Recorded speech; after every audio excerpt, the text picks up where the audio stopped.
company is Black Series Edition LLC. Trying to figure out exactly. And Crystal Edge Technology Screens are gunmetal Crystal Edge Technology Screens. Trying to track down where I was working at last on here. Just on here. About to update the shopping carts. And don't know where I started from. I think it was over here. Nope, not there. All right, so anyway, I'm continuing my search for a nice showroom. The other place, it was nice.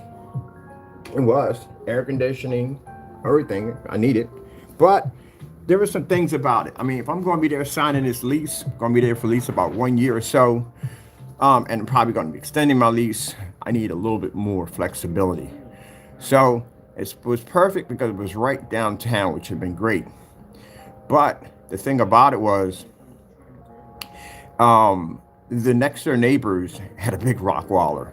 And it's funny because I remember going through this incident before where I was looking for houses, my first house, when I was renting my first house.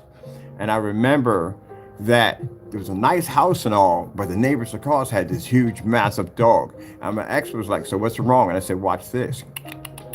And you're, I said, we would hear that literally every time something would move down the alleyway, that dog would trigger, and you would hear that 24/7 filtering through the house. That's the reason why I didn't want the property. So this happened over here, same thing. And the first thing I heard was a bunch of barking. That let me know there were dogs in the yard, not too close to the property, and I would have heard all that come up on camera. It just wouldn't have worked at all, period. But other than that, nice place. So somebody else contacted me today, and this place is actually bigger, has massive windows in it, which is going to be fantastic for our technology because the more windows, the better. And these windows are huge, like 10-foot tall windows. It's much, much bigger, rent's much more affordable. It has freight elevators. It's all kinds, everything we would need. If I have to bring shipment through, no problem. It's designed for basically doing any kind of mass producing, like music videos, freaking churches, gyms, workouts, taekwondo, dojos, or whatever you want in the day, you could do it at that establishment, which is fantastic. So I'm going to be going down to look at it today. This is going to be an offline business, so I know the trolls out there tell me, oh, I got to know where it's at. Don't worry about that. That's none of your business. You got bigger problems to worry about. That's the least of your problems right there. But anyway, no, this is going to be an offline business. This is going to be a place, it has a big office, which is nice, but I need in a showroom, plenty of windows. So this will be nice for me to bring in my clients so they can come in and they can see this unit. Interesting thing about it is they know, the people who own the building know quite about a lot of businesses in Allentown that would benefit from the ad tech technology. So when he explained the windows to me, I said, oh shoot, I said, we can put that, we got this technology that filters sunlight, you can advertise right through the window. And he was like, I've got to see it. So once we get set up, anybody walking past that building will see the ad tech right there on display. And we're going to be up on maybe, I think it's like the 5th floor. So on the 5th floor at massive windows, yeah, you can't miss them. There's no any way you can miss the advertisement if possible. So we're going to advertise his business. And there's few businesses that are actually in the building. We can advertise them and make some money. Yep. Because we can advertise them right through that glass. And that place is designed with other companies in it. So other companies would lock onto all our technology in there. Is God fantastic or what? Yep. So the other place was nice. Like I said, it was very nice. The dogs in the back barking, I didn't like that too much. And the fact, like I said, it had one small window, still fantastic, but the other one has 6 large windows. And being up on the 5th floor, and where I looked at it on Google Maps, that would literally hit the majority of the business district on that other side over there. They would be to see with no problem. And with the building itself having companies already embedded into it, what better way to sell ad tech? So I can't wait to get it up and get it going. And like I said, this is going to be fantastic. So I've been working on doing a lot of networking with the businesses down here in Allentown and with our technology. Like I said, next stages we're going to have is basically incorporating the FLE technology into a lot of these restaurants and sports bars that are paying all this money for these white projection screens that are just not producing anything at all. I mean, I've done my research when I came down here. I've eaten at a lot of these restaurants, got a chance to look at the layouts and what they have, got a chance to observe everything. So when I come back in, we can have a place where they can come to and they can walk in and they can see these massive screens. Oh yeah, there's one, I got a section where I'm pretty much gonna paint up in there. It's gonna be an all solid bone white wall to put that black FLE technology in there. They're gonna have a ball in there. When they see the stuff we're gonna have in there, the floor, definitely gonna do a nice floor display, a very nice floor display. Just to allow people to come and see exactly what we have. And like I said, it's working out. So that is fantastic right there. Pretty soon, I'm going to be doing some more demonstrations today. I got my charge for my 50 lumen projector. I want to test on there because we want to use the same screen paint, probably a little bit more. No, we'll use the same screen paint for some projects I got coming up for basically I want to use portable, working with a lot of portable projectors. Our technology pulls at 1,000, but we can actually pull much lower than that. So I want to start working on more of the Pico and the smaller projectors because again, they're fantastic for the tiny home setup, for camping setup, picnics, all that stuff. They're fantastic for that. They're portable and they're small. So we're gonna be doing a lot of demonstrations with them. This is why I said in the day, you know, if you really don't, people pick the 2,000 lumens because it's a safe zone. That's why. 2,000 lumens, when you see it pop up as minimum requirement, it's a safe zone lumen count. Because, you know, pretty much in the dark, you know, most of these products are going to be like an ambient light controlled environment. The fact they're going to be an ambient light controlled environment, really not going to really hit with any light. 1,000 would be more suitable, but they'll do it at 2,000 because they want to be safe. Some people do it at 3,000. If you see something that says 3,000 lumens and up, yeah, that means that paint has a horrible problem picking up and fully lit environments, and that's why they choose a 3,000 lumen projector. That's why with ours, we made sure that we're under the 2,000 mark because there's a whole group of projectors that they literally can't use because their screens can only pick up at 2,000. Yeah. All right, so that's right there. It's fantastic, good news. I can't wait to start. Check that out today and get that all mapped out and what we want to do and put in there and get it all finished. And that way we can basically bring in our online customers. How the freak did I break this? Oh, I see. Like my freaking Wi-Fi antenna snapped. Not here. This is one I have from my computer. But anyway, yeah, so this is fantastic. All right, there we go. Back in place. Oh, shoot, I forgot to ask. It should pick up my T-Mobile internet. Is that going to register over there? Huh. I wonder. Oh, fantastic thing about it. Okay, so the other place, I had to pay heat. Water was free. I would pay heat and electricity. Over there, I only pay for electricity. That's it. That's all I run is electricity. And in my storage unit, I got the Deltas in there. I bought those suckers. They're sitting in my storage unit. I have Delta, they can power whatever we have in here. Those suckers can run it with no problem. Since we're on the 5th floor and it's a nice window out there, I can actually drop my panel right out the side of the window, connect it in, and free power.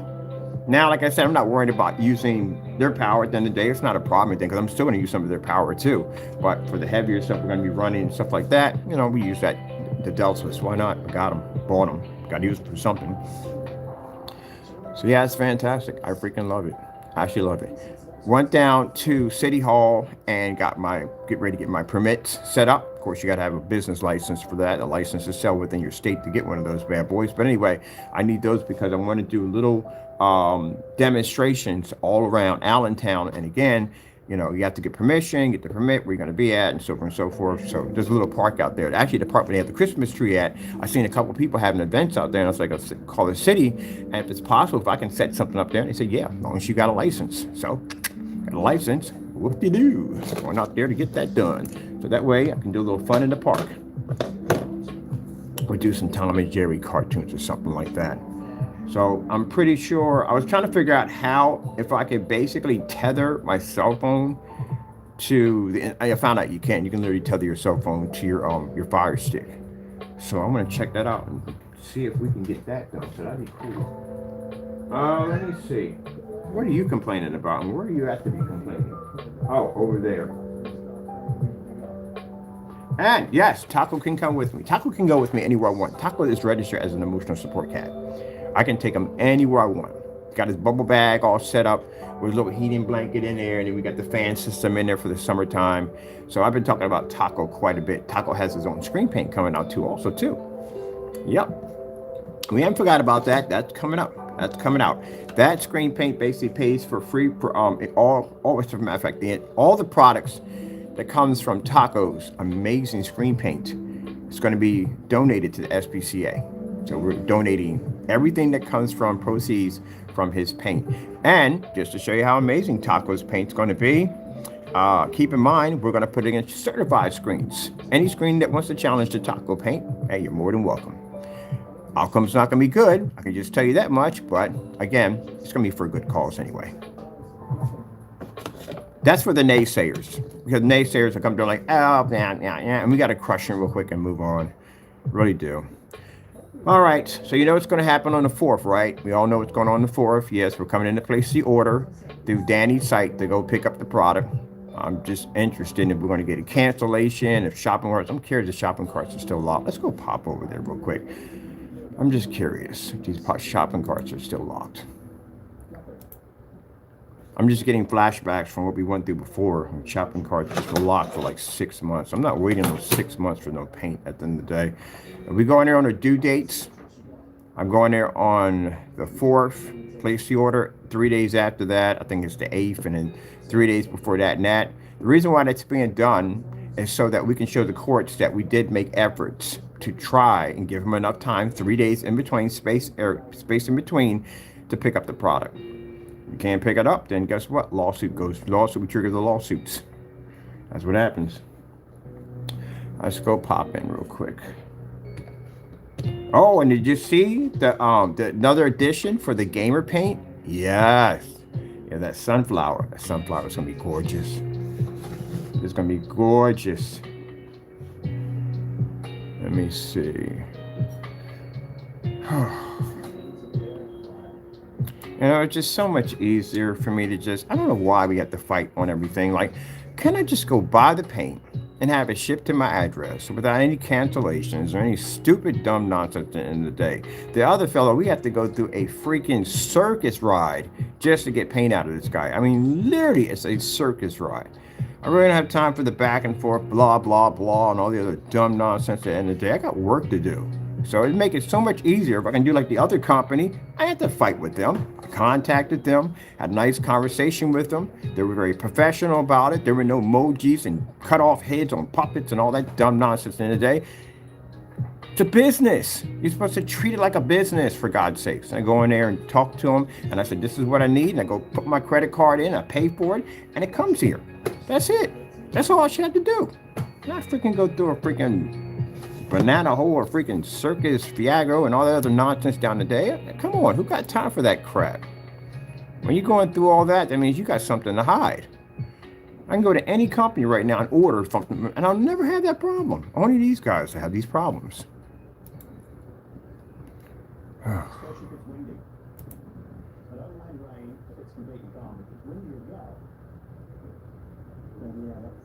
Yep, shopping carts are still locked.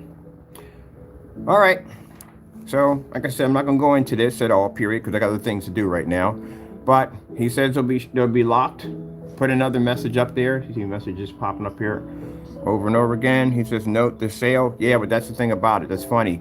Because when you're on vacation, those shopping carts were open. That's why you said, why didn't you make the sale Saturday and Sunday? Because they were open when you were on vacation. But I would rather prefer you come home from vacation, and that way we know 100% you are there to process the order. And then there's no excuses. I really don't have time for excuses. I'm a very busy person. As you can see, the labels that we're launching right now, that's technology we're working on. We got one over there that has to be tested. We got the FLE. We got ad tech technology. I got a place I got to go to today and take a look at them. And every time I leave out of here, I'm going to this interview and I'm going to that place and this place to go look for this unit and go look for that unit. It's a lot of work. So I don't have time for this dumb nonsense at the end of the day. So we'll come in on the 4th, you know what I mean, and make the purchase. And that should be it. We don't need all this on here. We'll come in on the 4th. That's what I said, the best way to do it. If you're not there, then we'll wait 3 days and we'll come back in and we'll place on the 8th. If you're not there, then I'll wait another additional 3 more days. And after the 4th day and there's no success, then we go file a lawsuit. That's it. Got to back your stuff up. You have to. All right, I'm good. Are they all locked? Yep, all of them are locked. Okay, let's move on. Ain't no who's playing there. All right, I'm working on the Crystal Ridge site right now. So we have to update the entire site. And that's another 4 hours. I'm not getting back that I got to update the site on because everything's being transferred over to the Imperior. So all that has to be upgraded, changed out. And then in 2024, I got to go back to the other site and I have to take out anything that says ambient light rejection. All has to be removed for FLE. So that's a lot of work I got to do. Right now, I got to go and I got to call about the modem to make sure that we can get the internet to pick up on that end. Hopefully, yes. My internet is cheap. If not, then, yeah, whatever. We'll just get a Verizon or somebody to just hook it up in there. But hopefully that does work. I like the internet. It works pretty good. $50, I can take it where I want to. Yeah, it's a pretty good idea. I tell you, I've seen these before. They're the internet for cell phone carriers, but I saw one with Earthlink. That's the first one I saw. Earthlink doesn't have the unlimited. If you don't get the unlimited, you're gonna eat through that data. You're gonna realize exactly how much data you eat through, because most people have unlimited, which majority all people have unlimited, and you really don't understand how much data you freaking eat in a day. And I didn't really realize how much you were eating. 100 gigs, I can kill 100 gigs in 4 or 5 days easily.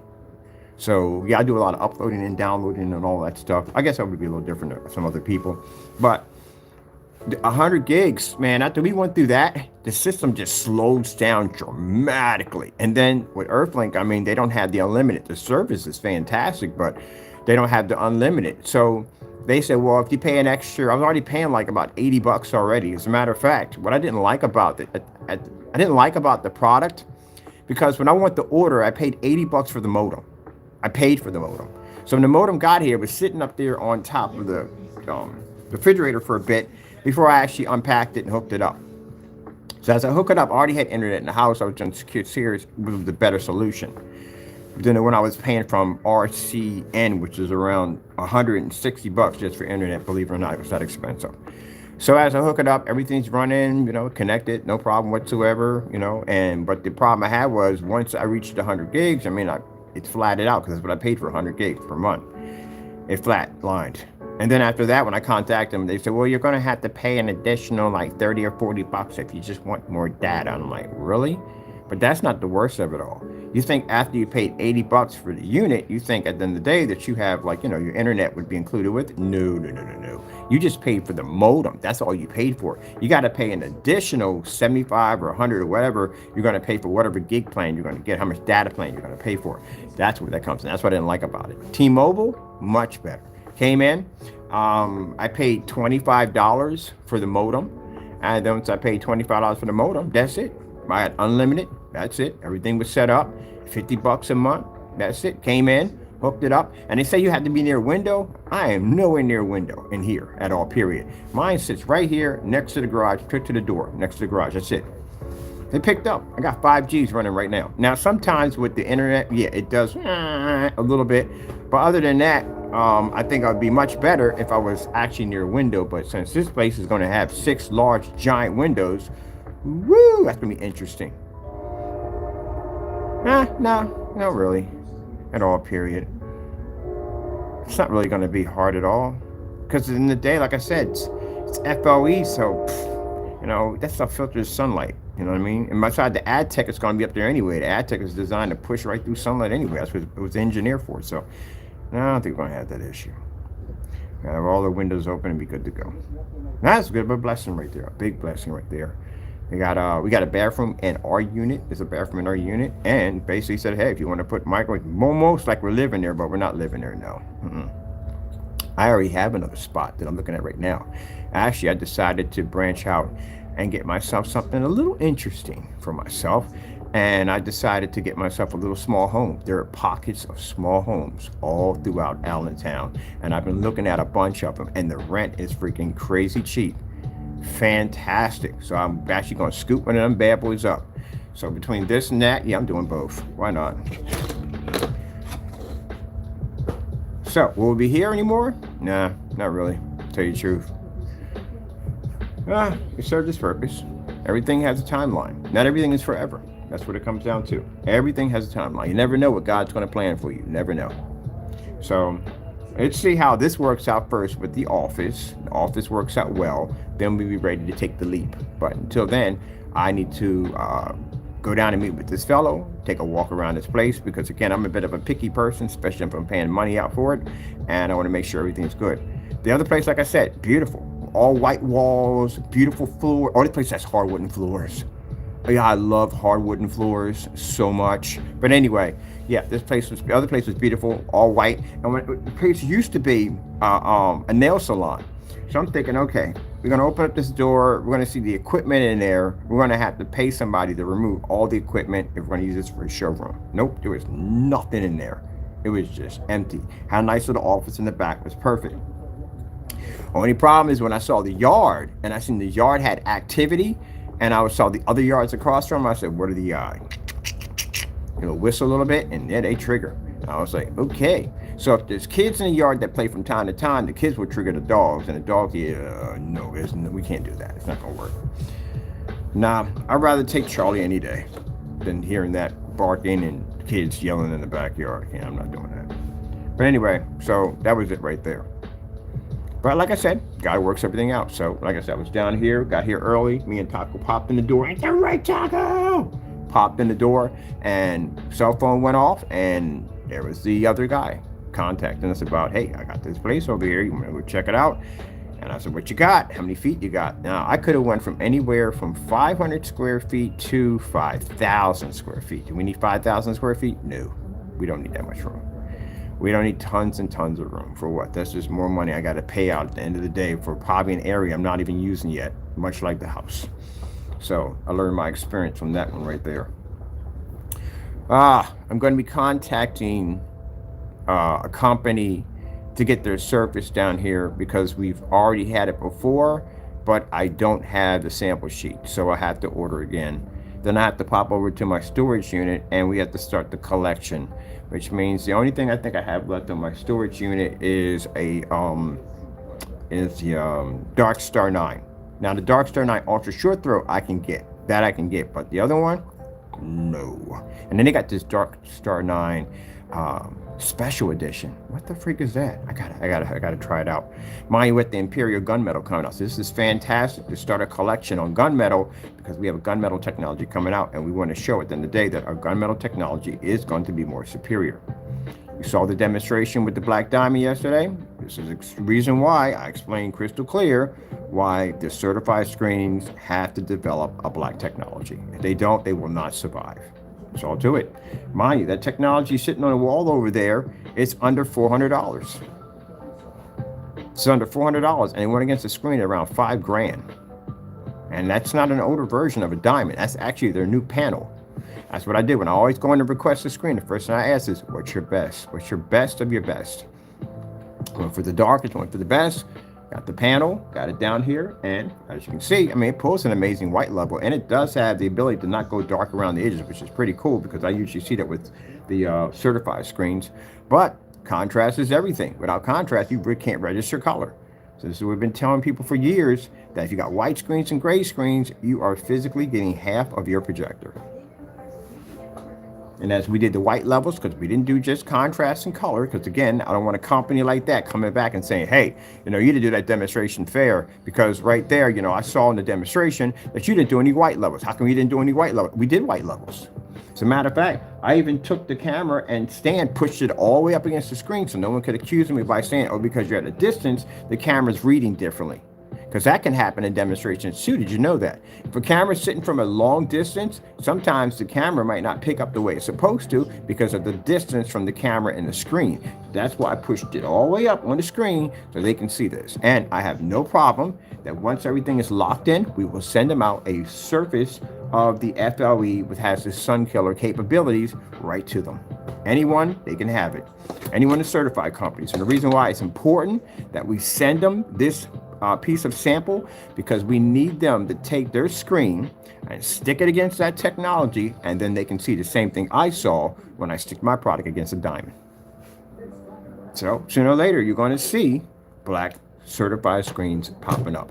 And I can tell you right now, they're going to be god awful expensive. They are. You're going to spend 3 and 5 for a gunmetal. What do you think you're going to pay for a black version of that technology?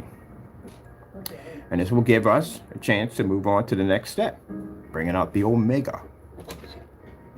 And after that, the Omega and Supreme.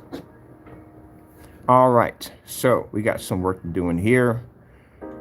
I'm glad I got on here because my other computer just ran so slow and it's going to run so much faster. So we're going to take all these videos off and we're going to build ourselves a, I'm going to have here, we need to build a customer showcase page.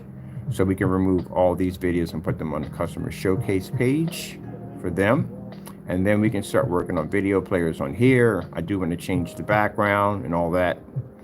I'm going to update everything on here. I'm going to look completely different, give it an entire new facelift. And this will be for the Imperial. And the grid. Let me see.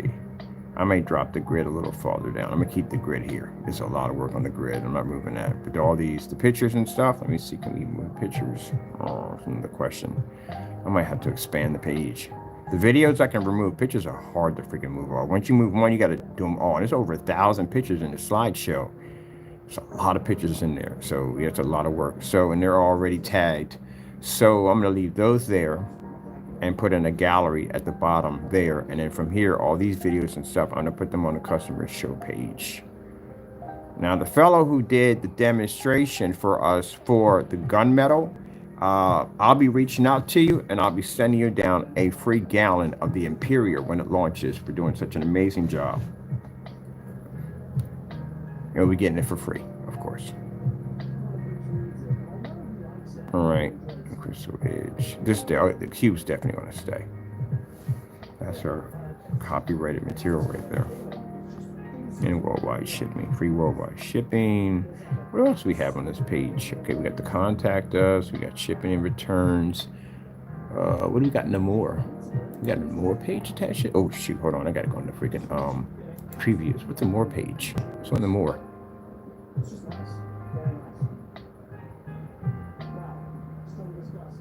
What's on the more page? Oh, special thanks is on the more page. All right, so we can add that there. We can add it right there. Yeah, we can add the customer showcase page here. So you go to the more, you will see the customer showcase page here. So we can add additional pages right here because we've maxed this out as it's done. So what I want to do on here for the more page, I want to put a customer awareness page, which will teach you everything you need to know when you're looking for screen paint products. Make sure you're looking for batch numbers. Make sure products are tested before the item is shipped out. Before that item is sold, make sure they have tests and not one test. I'm talking about, come on, that's just downright stupid. We don't even have testing on this technology yet, and it has more videos than you guys have at the end of the day. I'm talking about, you know what I'm talking about when I mean by you guys, not you guys, the people who call themselves making screen paint products don't make them correctly. That thing over there, the FLE has more demonstrations than you guys have right now. I got to do a demonstration today for fun on 50 lumens out of curiosity. So we done short throw on here. Pretty soon we have 50 lumen projectors done in here. We done certified, not all certified, the one certified. We done black versus black. That thing has more black versus black demonstrations than they have on their own products. And it's not even tested yet. We haven't got anywhere near the test yet. I'm going to do, if this place is what I think it is, I'm doing the test over there. Because that's more of a challenge. I mean, tons of window light? Oh, heck yeah. You can't pass that up. Challenge accepted. I'm not going to keep in mind, we do that. There's going to be no blinds pushing up toward the ceiling. We don't do that nonsense at the end of the day. No, a direct light's going to make contact with that screen. I wonder, I should have asked him, does he have like an outside lot area, like a parking area? Oh my goodness. And we have access to the parking lot. You know it's going to go down, right? Fire one of them screens up over there. Definitely, that's going to be cool. I mean, people are going to have access to see that giant thing on display. This is the reason why I'm talking about I want to get, well, I'm not doing inflatable. Nah, because inflatable is just basically, you get a good gust of wind and that thing will take off. You got to have it sandbagged down pretty good. I need something like, I'm going to have to build it. I'm going to have to build me a portable screen setup. Probably around, I say roughly, I'm going to do 150, we do 150 inch. I'll have to build it. I have to make something that actually folds up, has a little handle on the side of it, but folds out. That means the screen's going to have to be able to bend in the middle to do that, and put the handle on each side, and the legs will have to pull up. Okay, I'll just build that. I'll build that unit. Then I can actually put the grommets or the holes in it, and I can basically take the screens and basically, oh, we got that freaking 150-inch screen coming out at $260. Yeah, I can connect that to it, and done. All right, so basically, yeah. So on here, we're going to put an information page on here, actually trying to teach the customers not only about screen paints, but also to how to shop for venue projectors, all that stuff that we learned down through time. And yes, there's going to be do-it-yourselfs on how to build all different types of fixed frame screens. We can make fixed frame screens that fold in half, like the one I'm going to make completely portable. We can show you how to make a fixed frame screen, a screen setup to house your motorized projector. Actually, I was working on one that was designed that, like the one I have here, I built here, this one allows me to interchange my projector, so I can change it out from 100-inch to 120-inch. Let me see, premium mode. Oh yeah, we're in premium mode. Okay. I gotta go to the site itself. Hold on for a minute. We're gonna pop over to the site. There we go. We gotta go to the site itself. All right, so let me see.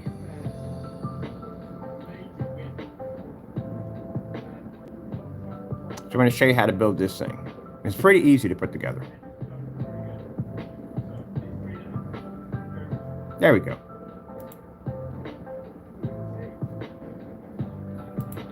So that right there is a customized frame for your motorized projection screen. So it has two attachments that allows you to hook your screen here and here. It also has a massive bar light, so you can get that kind of blue, green, or red effect on your screen.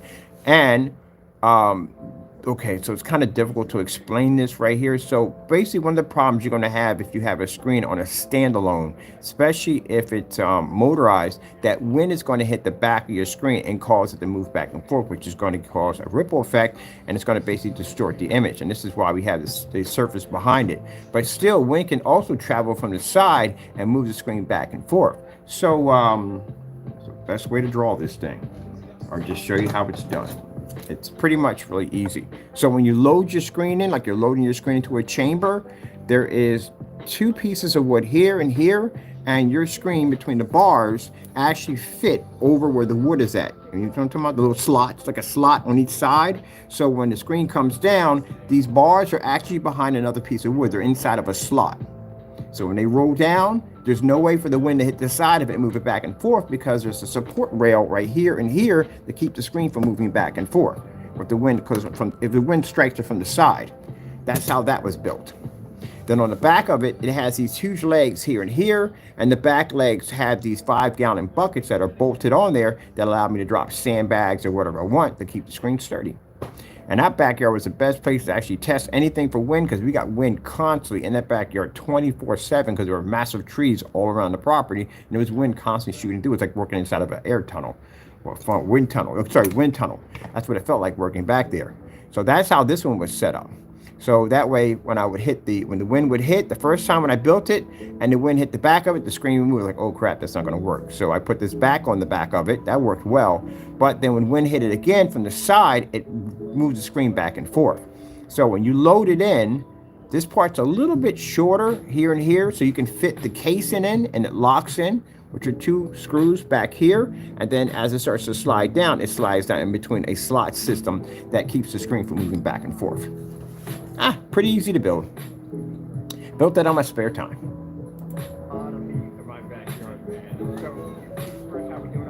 See how the LED lights are going off? So we're going to put all these blueprints up here showing you how to build this stuff. How to build your own projection screen stands for your projectors. I actually built a couple of those. I had one built for a laser projector that was sitting on the side of the deck. I had a couple of them custom stands that I built for projectors that are designed to hit the ceiling.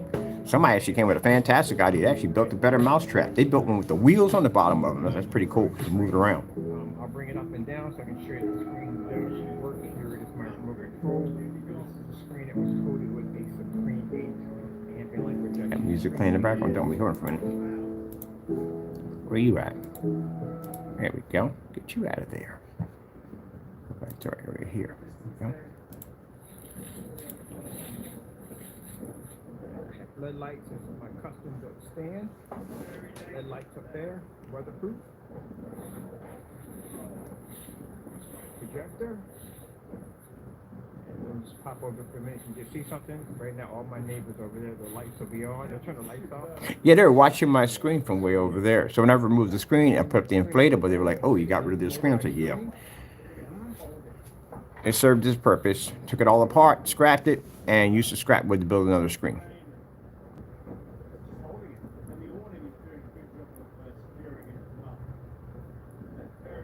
Now, people were asking us about have we painted motorized projection screens. Just go to our YouTube channel, type in motorized projection screens. You'll see just about everything you need on motorized projection screens, on how to paint them, everything. Tension screens, we've done tension screens. We've done customized screens with. We did the RetroPie customized. The Pac-Man was customized. That one called Nuke that had a projector that matched it. Has bio green display on it. So we've done just about all kinds of cool stuff. And if you're using the black technology, then with the black technology, you can actually expand your screen size. You can actually make it larger, which means that the 2 inches that you have for your border, you no longer need them. Why would you have them? Screen's black is a borderless technology, so you can actually expand your screen size. As a matter of fact, one of the black screens we had in there, well, gray screen at the time, or white screen, sorry, white screen at the time, we were able to expand the screen by 8 inches because, again, 2 inches for the top, 2 inches for each side and the bottom. That's an extra 8 inches added to your screen. So we'll show you how to build that one. That's a pretty cool one to build.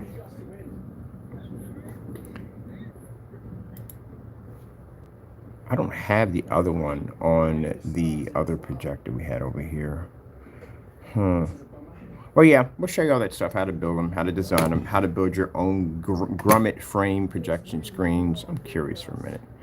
Let me go pop in my channel, grommet frame projection screens. Let's see. We got to be in our section here. Let's see.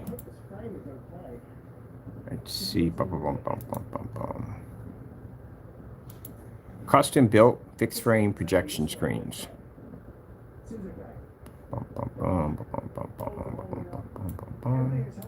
I don't know why when you say custom built that they have the metal frames. The metal frames aren't custom built. You got to buy these things. See the price of that thing? I think it's almost $3,000. You have to buy these. This is not custom built. Custom built is when you can design it any way you want. I did a custom built 150-inch 235.1 that was loaded with speakers inside of it. It's actually one of the biggest 235. No, it's not the biggest one. The biggest 235.1 I built was 100. No, matter of fact, we didn't build. Oh, yeah, I did build one at 170 inches. Gee whiz, I never forgot about that freaking Mintros. That thing was huge. After that, I painted it on the wall. After that, was just way too much work. Cut something. I might do a curved screen. So we got some high ceilings in there. I may do a curved screen in there. Let me see. Let's go pop over to our area. Put our custom builds in. Now we had the gaming screen, which was 129 and 1610. I custom built that one. That was for downstairs in the gamer room. There we go. Custom built screens. These are all my custom builds in here. This was actually the 200-inch. Gee whiz, that was a big freaking screen. That was a hard screen because the amount of room I had, and then top of that, tackling the projector, the screen itself. This is where I found out about basically padding the bar. This is experience I got from padding the bar, because when I got this thing done, I literally had to tightrope around this screen because it was so big, there was no room. It literally took up the entire room. So once I got it all stapled down, got it all coated, I'm in there watching something, and I see these bars popping up. I'm like, what the freak is that? It was the imprint from the roller, and that's where I learned about padding the bars. Learn from experience. Yep, shows you how to put the whole thing together. It's not really that complicated at all.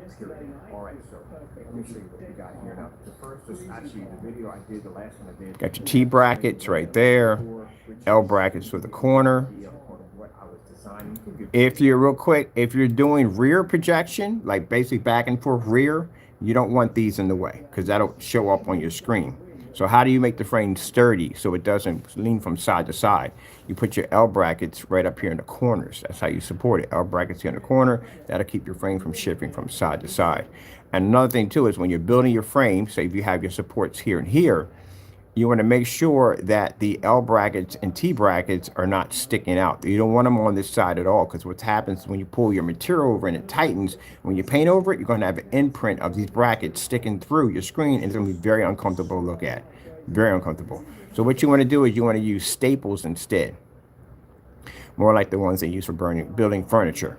But they want long staples. So what you want to do is punch your staples in here, all the way around, here. But on the back, this is where you want to put your support brackets at. Make sure you put your brackets here in the corner so you can support it much better. And what you want to do is take a piece of wood and lay it over top the staples, because sometimes the gun doesn't push them all the way down. So you don't want to go banging on it with a hammer, because you'll dent the wood. You put divots in the wood. So take a piece of wood, lay it over top your staples, and hit it, and that will bang them in place. And now when you stretch your material over top of it and you paint it, it's going to be edgeless and flawless all the way around without you worrying about having any imprints pushing through. Yep. I teach you how to do all that stuff at the end of the day. And this one I had to build a custom built stand for this one. Oh, this thing was huge.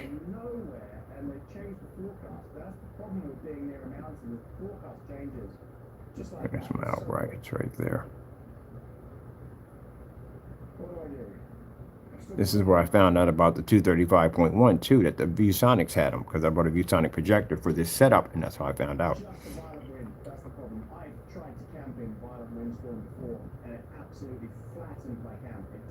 Was this the acoustic that I put in? It might have been the acoustic. This is a different setup. This is a very rugged tent. Apparently designed. And if you look at that screen's gray. Yep, it's gray. This is when we used to make great technology. Now, I don't go near that stuff with a 10-foot pole. And this would be gunmetal. Unless it be gunmetal. If it be gunmetal, then I do it if it's gunmetal. Let me see right here. This is actually showing you here. Early in the morning, showed you how to fix the screen. This is early in the morning, 10 o'clock in the morning, trying to put a screen together. Oh, suspension screens.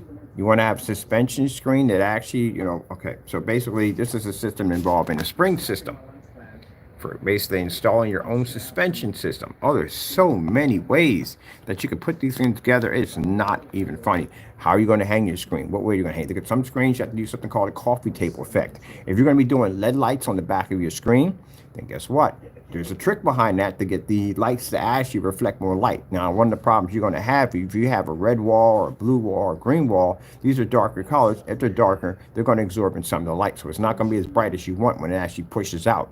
So what we do is the back of the screen, we coat that with a high fluorescent white level. And then on the other side where the screen's going to be at, we coat a little section in there, a little square section. So when the light hits it, it reflects off it, it bounces back and forth, and it pushes the light out this way. So the coffee table effect is where you take screws and you put them on this side and this side and this side, like you make a little coffee table. So when the screen leans, it doesn't hit flat against the wall. It leaves that much of a gap to allow the light to push through. I don't teach you none of this stuff, do they? No, because they have no experience. That's why. They don't know what they're doing on camera.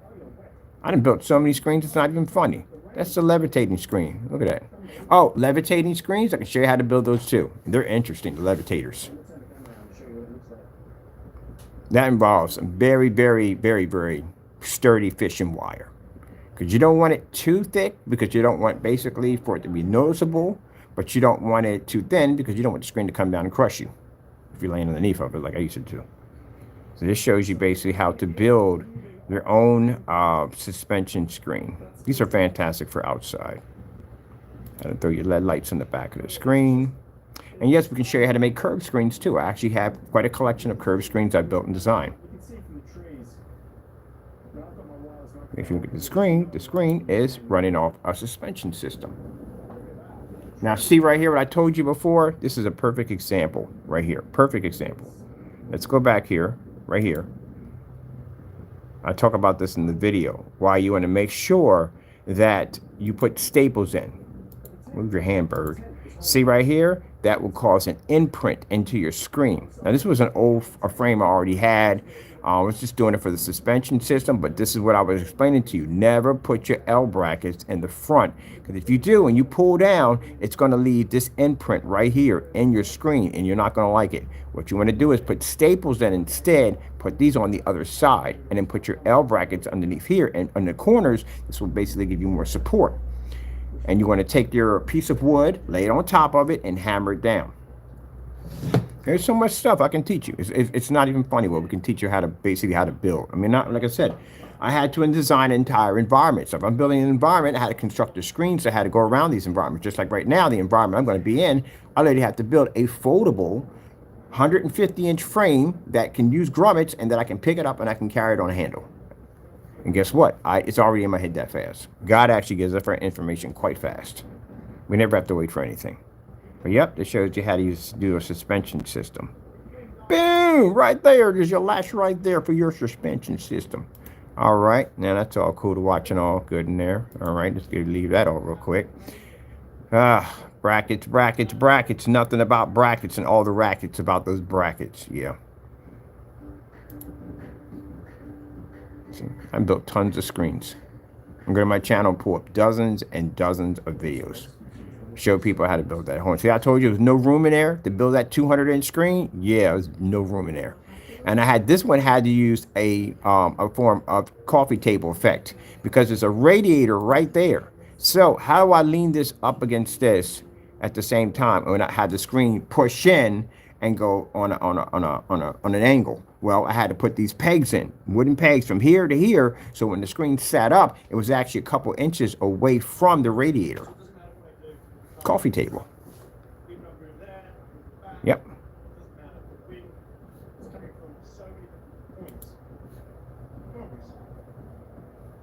And this video right here, I literally built a screen from scratch.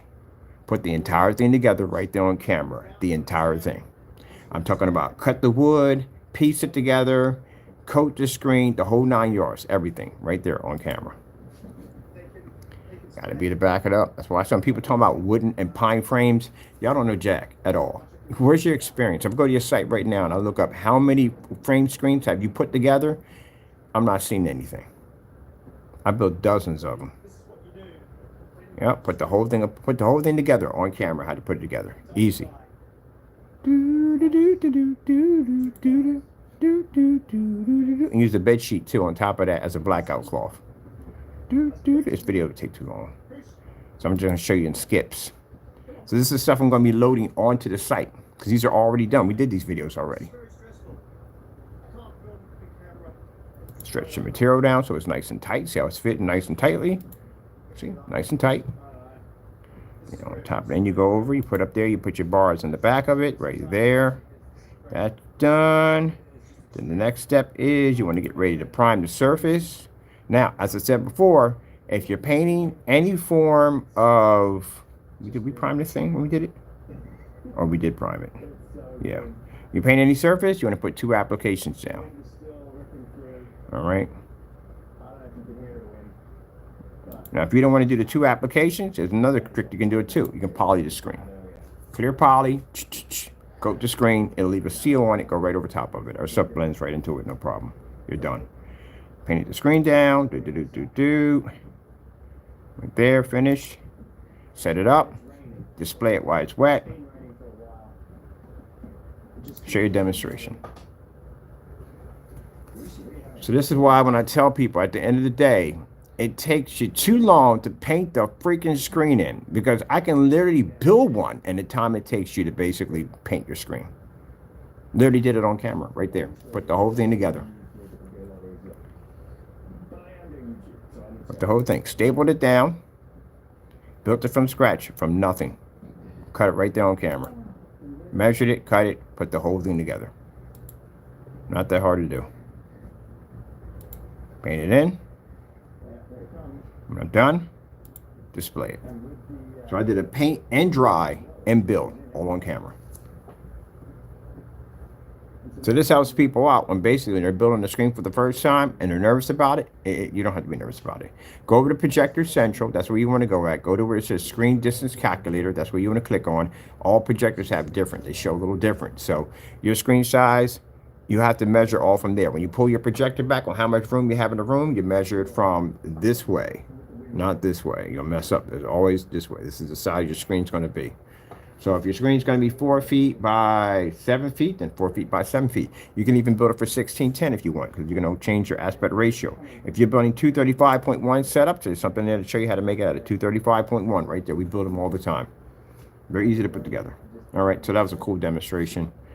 Build a screen from scratch. And remember where all these at. Well, I can come here and just pull it up and just load them in because we've already done them already. We show you how to put together aluminum fixed frame screens. I built tons of those. I got everything ranging from 135s, 235.1s, 150 inches. I built tons of these. I've done the ones with the pegs. I've done the ones with the spring system. Oh, the Shelby. I hate that screen so freaking much. That's a heavy freaking screen. That's a heavy screen. It is heavy. Some of these screens, you get plastic corners. They snap off. You got a problem right there. Some problems you have in the day, they didn't file these down correctly, so the L brackets don't slide on them. I literally go on camera and basically file one of them down because I couldn't get the brackets to fit in. And smacking it with the hammer doesn't work because you don't want to damage the screen. Oh, all right. What else we have on here? Oh, there's another one put together. 120-inch fixed frame screen put together. Blah, blah, blah, blah, blah. Spring system. Here we go. We used to make screens that came with frames. Did you know that? Yep. We made a screen that came with a free frame. We actually pre-built the entire frame, put the screws in it, put it all together, took it all apart, and put instructions to build your own frames. We used to make them. And the screen came to in pieces, which means it wasn't like one long piece, but it was one long piece like at 7 feet. This would cost us money in shipping. We could actually break that piece in half and actually put it together. A lot of math went into that one. So you had to break it in half of 7 feet, so it would equal 7 feet when it would actually connect together. Some of you are not good at math. I'm talking about y'all at the end of the day. You know what I'm talking about the trolls at the end of the day, so people don't get it mixed up. You're not some of my customers. The people I'm talking about that are not good at math, that don't know exactly how much paint makes a 300-inch screen, this is not for you. This involves a lot of math. So this screen is broken up. So it separates here and it separates here. You have to know exactly what size the screen's going to be at 7 feet when you snap it in half. You got to get a perfect measurement when you cut that thing in half. Yeah. So we built our own frames, our own customized frames, so the customer can take it out and assemble his own frame. We built them for them. Did you know that? Yep, there's a lot of stuff we did. Do we do it anymore? No, I'm not doing it anymore. That's a lot of work. Unless I get a crew in there. If I get a crew that comes in and they want to do it, we'll pay them. Not a problem. We got the blueprints on how to put them together. Let me see, what was this one right here? Priming. Oh, priming. Demonstration on priming your screens right there. Boom. Now, if we want to talk about a knowledge factor on who knows more, because I see people on camera talking as if they know things. Let me explain something to you. Talk is cheap. You have to be to show that you know. And that's what we do. We can come and go to my channel and you can watch me build stuff.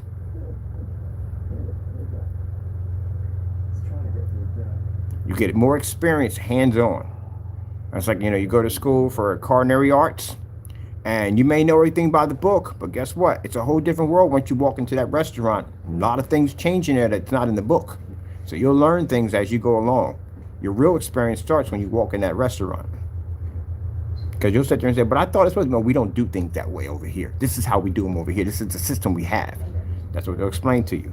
I remember one time they told me that they don't use calculators. You had to learn everything off the top of your head. So I had to learn advanced fractions. I had to bring in a tuner to learn advanced fractions because you got to break things down. You get a restaurant book for like 300 people and only like 20 people are coming in. You got to break everything down. It's all advanced fractions. So I had to learn all that stuff. And the guy said it was very rare that you're going to work in a restaurant where they're not going to use calculators. Every freaking restaurant I worked at had calculators. Every last one of them.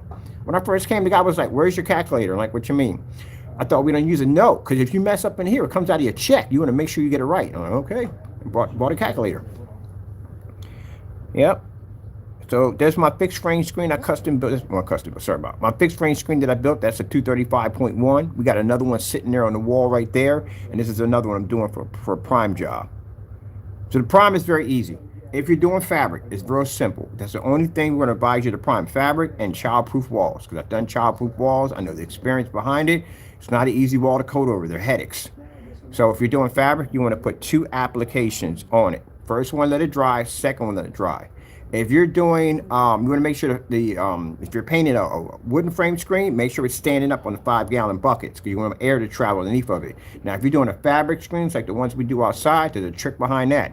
Take the grommet, take a shoelace or whatever, and you tie it to the handle of the fan. So when the air blows, it's going to blow underneath of it because you're going to have all that wet paint on top of that plastic, and it's going to take forever for it to dry if air is shooting from the top and going straight down. It's going to take forever. So what you do is you tie it up on the edge of the fan. Make sure you got something blocking each side, so that way to weigh it down a little bit. And what's going to happen is when the air shoots, it's going to shoot under the screen. It's going to dry the screen and push the air up, and it's going to dry the screen 10 times faster. That's how we're able to paint massive screens and get them outside on the same day. Now, if you want to be, we did one fan. If you want to be inventive about it, you can put in a 4-fan system. I can literally show you how to build a unit that you can actually slap 4 fans into with your surge protector, and they'll lock them in place. And all you have to do is tie your screen to each side, and it'll dry it just like that. You make your own stuff at the end of the day. So if I couldn't figure out how to design my screens, I would just build structures that would help me build them, design them faster. So a real simple, easy process. That's it. So your first application you're going to put on, it's going to come out blotchy. It's I don't know what.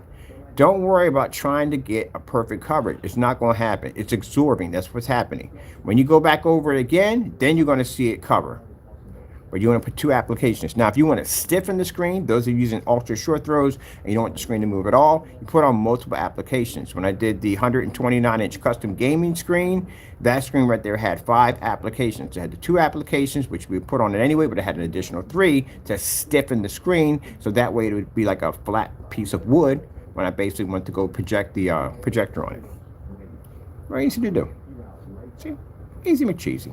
Easy and cheesy. Matter of fact, I'll show you how to use Network Gray 773 as a primer to stiffen the screen. In this one. I think I got it in there somewhere.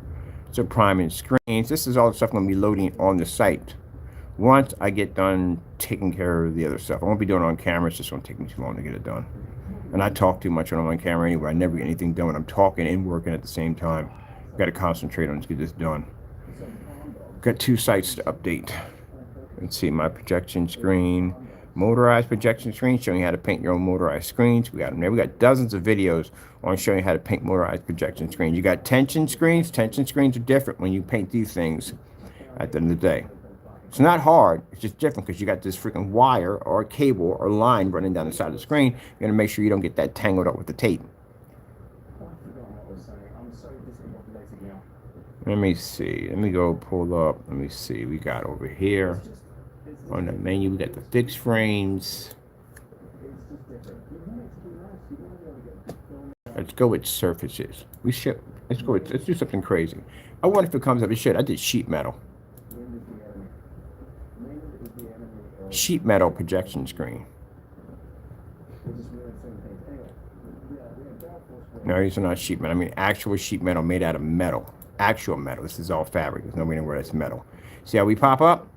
Yeah, we did it already. I did a sheet metal projection screen. As a matter of fact, I did a freaking baking pan with the aluminum baking pan. Yeah, we did all this stuff already. Sheet metal, we did it all. Ain't nothing we haven't done yet. Aluminum projection screen. That was with the Digital One Crystal screen paint. This is before we ever had black technology ever came out. Now, for those of the individuals that are challenging my knowledge in black technology, do we really want to go there? I can actually go back 8 years back and I can pull up a ton of demonstrations on beta testers, customers, and everything you could possibly think of when we had digital 4K Crystal Onyx. Yeah. Where were you guys at? You weren't even there. Invisible glass technology, we had it 8 years ago too also. This is sheet metal. This is what sheet metal looks like. Yep. Been there, done it.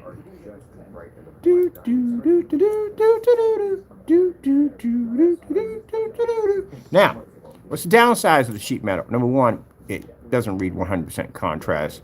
On top of that, I mean, we got it to keep from hot spotting, which was kind of interesting. Oh, it's a pain in the freaking neck to figure that one out.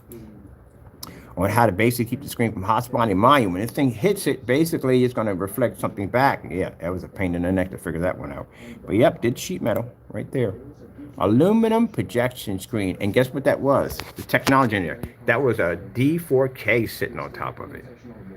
Yeah. Let's think about something. I didn't even go into the freaking whatchamacallit account, YouTube account, look this up. I just grabbed it from here. Why not? Let's go over here and let's grab that sheet metal up here. Let's see how many of these babies pull on our account. Wonder how many times I did that one. Huh. I should look for my BenQ MS500 in there. Oh, right here. What am I doing? That was sheet metal too, didn't we? Yeah, that was sheet metal.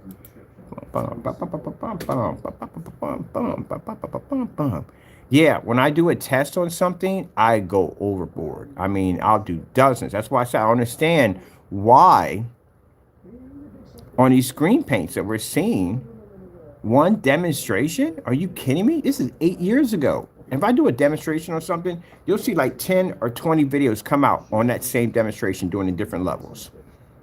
Got to find out. I got to know. Oh, we did the DMP Supernova certified screens. Yeah. Like they talk about painting bed sheets. I did bed sheets. I can show you my timestamp when I did bed sheets. Bed sheets is, let me see, fabrics. Look at different materials we painted on. Sheet metal. Let's do a bed sheet.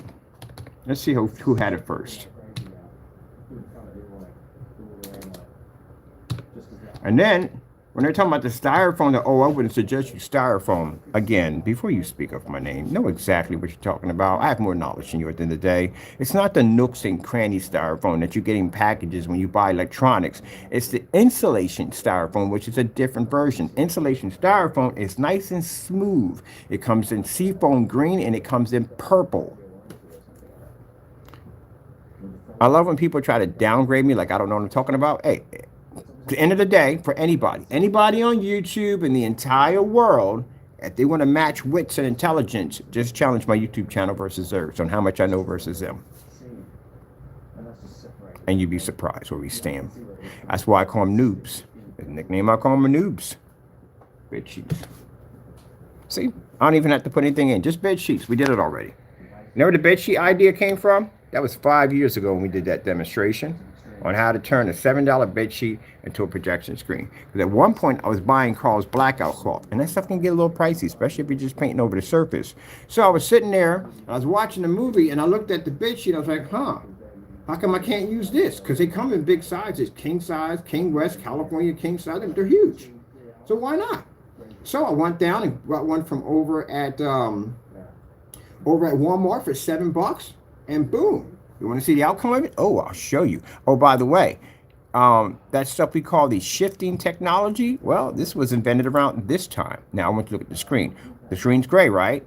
Now, if we come over here, right? What color is the screen now? It's black. Welcome to shifting technology. Now, some people, when we say black shifting technology, they think at the end of the day that the screen actually changes like a chameleon paint. No, it doesn't. It's very interesting how it works. This is what the gunmetal is going to possess, an advanced version of that technology. So that's how beautiful the image came up. On a 720p old projector and a $7 bed sheet. That's it. So that shows the customer at the end of the day, guess what? You don't have to go out and spend money for an expensive blackout cloth surface to paint over because we fair showed you how to do it with a $7 bed sheet. And put your contrast at the same time. What product was this one anyway? Don't remember. Well, we don't make it anymore. Let's move on. It's old technology. We don't make it anymore. Let me see. Oh, giant bed sheets over here. Did a bigger one over here. Giant bed sheet wrap at 235.1. Yeah. Getting it done. So this is why companies contact us. People are working on projects will come to us and talk to us because we know what we're talking about. This was us using the, this is the Illuminous? Yes, Illuminous, yeah. This is the one you see in the, this is a 9. This is one you see in the demonstration with the church on a promo. They got that technology. I think they got that technology. I'm pretty sure they do.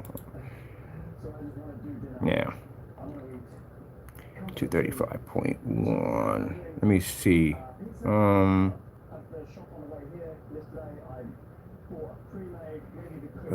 they still talking about that paint at the end of the day? Do they know that stuff doesn't work? I see right there in the side, it says gearing up for the Series A charcoal. You did that one already. That's what we call the magic paint. It already came out a different color. Oh, people, I'm not even going to feed into that. It's just we already seen the screen paint not produce color. And you're still trying to sell something that doesn't produce. Oh, gee whiz. That's just outrageous. That's sad. That's really, really sad. You literally sat there in a demonstration. It's like somebody saying, no, no, no, no, no, no, no. It reminds me of RoboCop. It reminds me of RoboCop where the Ed 2, is the Ed 2-9 comes out and with the freaking gun and the guy gives him a freaking Desert Eagle and says, here, aim it at the robot. And the robot comes out and freaking kills this guy and he goes, this is a minor setback. Literally, that's what it reminds me of. No, gentlemen, no, your stuff don't work. Stop it. Just stop it. Oh, we can do a demonstration looking up. Well, actually, we can look at where we have our high power light demonstrations. Yeah, it don't work. It don't work at all, period. Stop doing these demonstrations on this product because, again, as I told you people, at the end of the day, we're challenging their companies in court. Their products, everything they said about their product, they're going to be challenging lawsuits. So they can't go out and sell something that doesn't physically work. Can't do that. And guess what? In these lawsuits, they will be requesting testing. A lot of testing showing that the product was tested before it was sold. That stuff doesn't work. Stop it. My goodness. And we got our lights on, nice and bright. Boom. How much time are we killing here? Gee whiz, I gotta be on at 4 o'clock to take care. Look at this place. Bed sheets. Let me see. Bed sheets. What about glass? Have we done glass? Glass. Glass.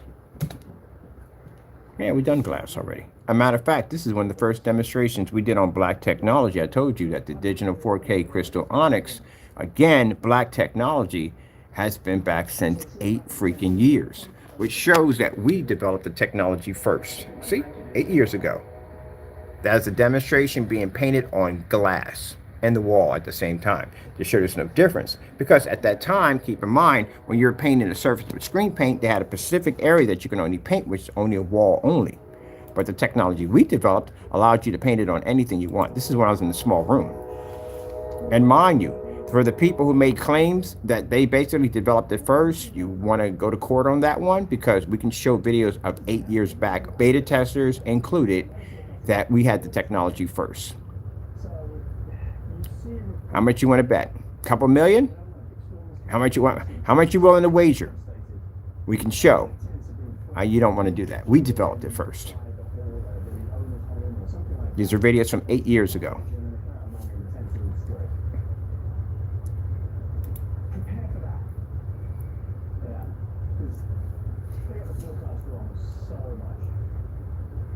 And if you notice something, it doesn't turn gray. That's why I know I can look at your screen and say at the end of the day that your product is made wrong because my experience level is 10 times higher than yours because I was making this stuff before any of y'all were even thought of. We had it first. And we had the beta testers and everybody else that was using this stuff because at that time, this was virtually unheard of. Even if Diamond were to claim that they had black tech, no, y'all can't do it. Our history goes back too far. We had it first. If y'all had it first, we would be able to see it now. But they don't have. They never made the claim to begin with. But I'm saying if they did make the claim, no. No. When y'all contacted us, we had a great product. See, look at it. Boom, boom, boom, boom, boom, boom, boom, boom, boom, boom, boom, boom, boom, boom. 8 years ago.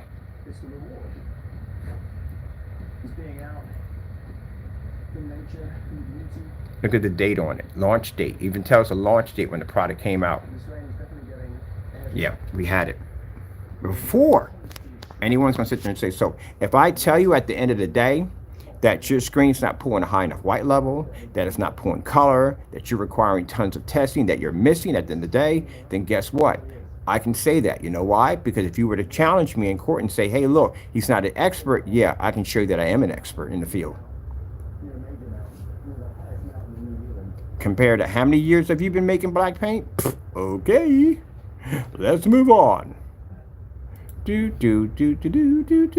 Invisible glass technology? Yeah, we had it 7 years ago, right here. 7 years ago, glass projection screen technology. Yeah, well, pretty much everybody had that stuff, but yeah, we were inventing it way before you guys had it.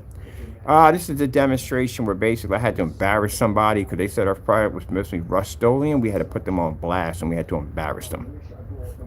You know who that was? Visible technology, been there and done that. Oh, 3D application technology, black glass technology, all this crazy stuff. Been there, done it. Bum, bum, bum, bum, bum, bum, bum. Ah, ooh. Let's look up under the black. We did glass. Oh, wrong button. We did glass. Let me see. Cardboard. Now, you know what? I'm gonna look at I did cardboard already. Cardboard. I actually did a cardboard screen just a couple of minutes ago. Cardboard. Bum, bum, bum. Did I write that right? I don't think I did. Nope, I didn't write it right. Cardboard. Oops. Sorry about that, people. Here we go. Oh, let me get the correct spelling of this. Cardboard. There we go. Out of curiosity. Projector screen. If Google brings it up. Yeah, it does. Ha ha ha ha. We're up top. Bam! Oh, yes, I remember this. This is my 3-panel projection screen made out of cardboard.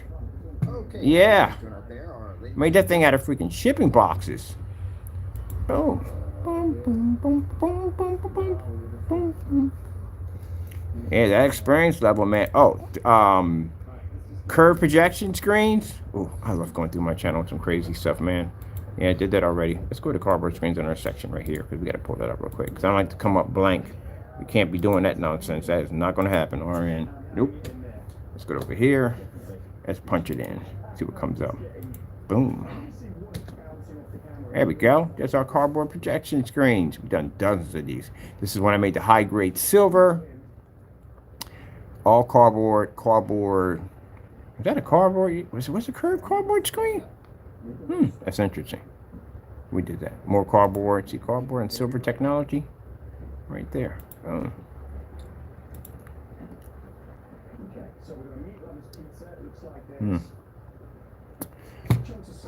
don't make that anymore.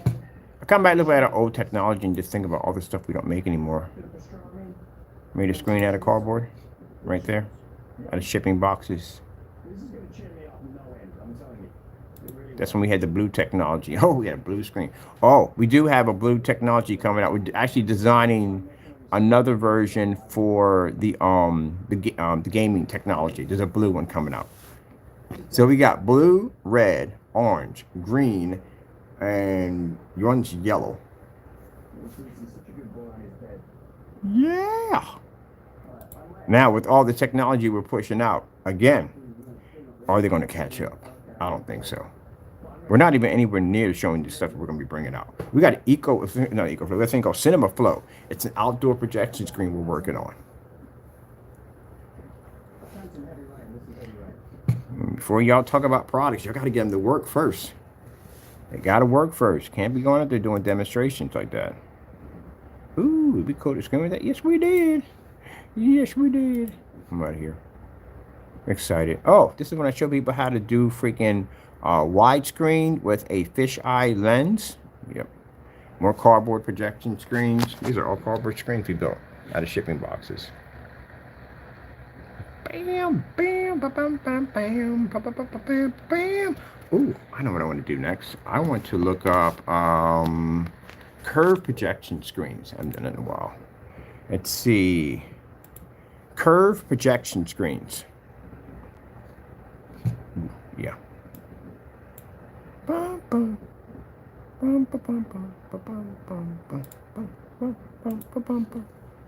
can go to our channel, you can learn all kinds of cool stuff. Let's get this cardboard screen out of here, and let's pop up some curve in here. Let's do some curve. Now, usually you have to have 2 projectors to do curve. We actually did it with 1. Little trick behind that one. All right, curve projection screens. Boom. That would be us. These are all curved screens. That's why I said, when you see me popping up all these demos, even the out curve, that was a pretty cool screen to design. You see all these different demonstrations you're seeing popping up? This is why when I go to someone's site and I pull up their product and I only see 1 demonstration, where's the rest? You're missing a ton of them. Yeah, way too many are missing. That's the curved screen. So when you go to our site, you can come there like, oh, okay, I can get all this information. Yeah, how to build them. Show you how to put one together by scratch. Boom. I'm excited. I'm having a happy day today, people. Well, I have a happy day every day. Every day I wake up with Jesus, I have an amazing day. But I love it at the end of the day when people sit there and challenge my work and saying, you have more knowledge than me. At the end of the day, have you lost your freaking marbles? If you've lost his marbles, I've done so many demonstrations, it's not even funny. What else I want to look at? Our technology versus TV, been there. 720p, we've done that. We got demonstrations on 4K. Never doing that one again. It's wasted money on a 4K projector when I really didn't need it to begin with. But that's the only way we're going to find it anyway. Ceiling projection technology, been there, done that. Let me see. Demonstrations in the snow, demonstrations in the rain, demonstrations in the heat, freezing screens and turn them into blocks of ice. Screens that are made out of liquid, 3D mapping applications, demonstrations done outside on just about every level you could possibly think of. We've pretty much done it. The only challenges we have left is sunlight. That's literally it. Sunlight and the TV. Oh, I forgot we did the TV already. Huh. All right. Gotta do something to keep from getting bored. We did black versus black to death. Oh, white level test. Let's do that white level test. No, let's do, do we have 800 lumens? I wonder. I had to tempt myself here. Did I ever do 800 lumen projector? Let me see for a minute. We did 50 lumens. Did we do 800? We did 50 lumens. Let me see it for a minute. 50 lumens, 50 lumens. 50 lumens. 50 lumens. Ah, act right. Be nice. Boom. 50 lumen projectors. Boom. Boom, boom, boom, boom. Even outside. Yeah, we took them outside too. We do, man, it's endless, man. You can go through and type just about anything you want, man. We got like 10,000 videos in. We got a lot of stuff in there. 50 lumen projectors, been there, done that, conquered, challenge accepted. You know, every time we have a troll come in and say to us, I want you to do 50, challenge accepted, challenge accepted, challenge accepted. We knock it out. We knock it out. Look at this. 50 lumens, 8 feet back, fully lit environment, condensed lighting making contact with the screen, black technology, 9 feet back. Sorry, I said 8 feet, right? Sorry, 9 feet back, fully lit environment on 50 lumens 720p. Crush it. Every time. Every single time. If I were to give them a challenge, I would give you a challenge to complete at least 20 of my videos out of my 10,000. Y'all can't do it. Now we can add to the list the ability to eat sunlight, which was the ultimate one to do. And we got it done. Oh, I'm so freaking hyped right now. Yeah. Because this is, man, this is when people were challenging me, man. I was knocking them out. Oh, my goodness. Look at that. Boom. I got my baby right here. It's my other baby right here. My other 200 joint.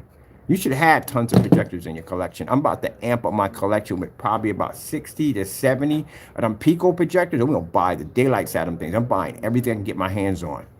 Because we got this demonstration coming up for this new technology we're developing that allows these projectors for camping, and we got to represent, we got to show that we can basically do a massive number of projectors. Oh, man, the freaking adrenaline right now. All right, let me see. I got to calm down because I'm getting hyped up over here. I love freaking tests. I love it. Let's give me 800 lumens. Did we do 800 lumens? Did we got that? Did we get it? Did we do it? Even though we got the 50, I'm happy with that. But did we get the 800? Let me see. Yes! 800 lumens. Yeah! I love this, man. That's why I said y'all afraid at the end of the day. Y'all don't like to test. I could dig up my projectors. 1,500 lumens. Oh, we got them in there too. 800 lumens. I paid $18 for the projector. It was made in 1999. $800. Mitsubishi, if I butchered, I'm to apologize. Right there. Yeah, we're knocking it out the park. Yeah, the adrenaline. I love it. I love it. When I saw that projector for 18 bucks, I was like, oh, heck yeah. And locked it on certified. Certified versus our product at 800 lumens. Yeah. Look at that. Look at that. And y'all pick up at what again? Y'all pick up at 2,000 lumens? That's it? 2,000 lumens is easy. My technology can do 2,000 easily. That's an 800 lumen projector. I can drop it at 50 outside. So if I sit down on camera and say, yeah, we could drop it at 50 outside, I got demonstrations of that. On silver, not even black technology of that. And black technology, silver is better. Right there. $800. I wonder if I could buy that projector again. I'm going to track that projector down. And that thing had to go through VGA because, God forsaken, that thing was old as I know. It was manufactured in 1999. Mind you, Prince's song was a hit at the time. 1999.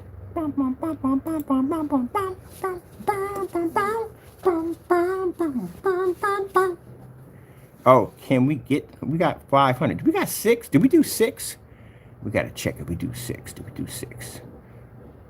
Oh, my goodness. 2,000 lumens. You got to be kidding me. That's easy. That's why when they were talking about 2,000 lumens, I was like, oh, that's the safe point. That usually is what we find. When we look at projection screens, they will read 2,000 lumens, and that's the capability, the minimum, because that's a safe zone. Can't be saying no 50, no 800 lumens. Stuff won't work. Barely pulling up now.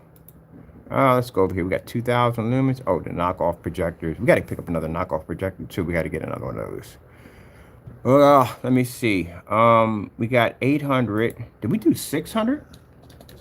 Let's see if we got 600 lumens in there. We bought all those projectors. Let's see if we got 600. 600 lumens. I wonder. No. Wait. It's a VT. That's going to be 600. Nope. What's this one here? Oh, yeah. We got it. 600 lumens. It's in there. Boom. This is the other Sony I purchased right here. Sony. Right there. Sony. Right there. That's on the 12, 600 lumens. Yeah, I got unboxings for all these demonstrations, these projectors anyway. 600 lumens.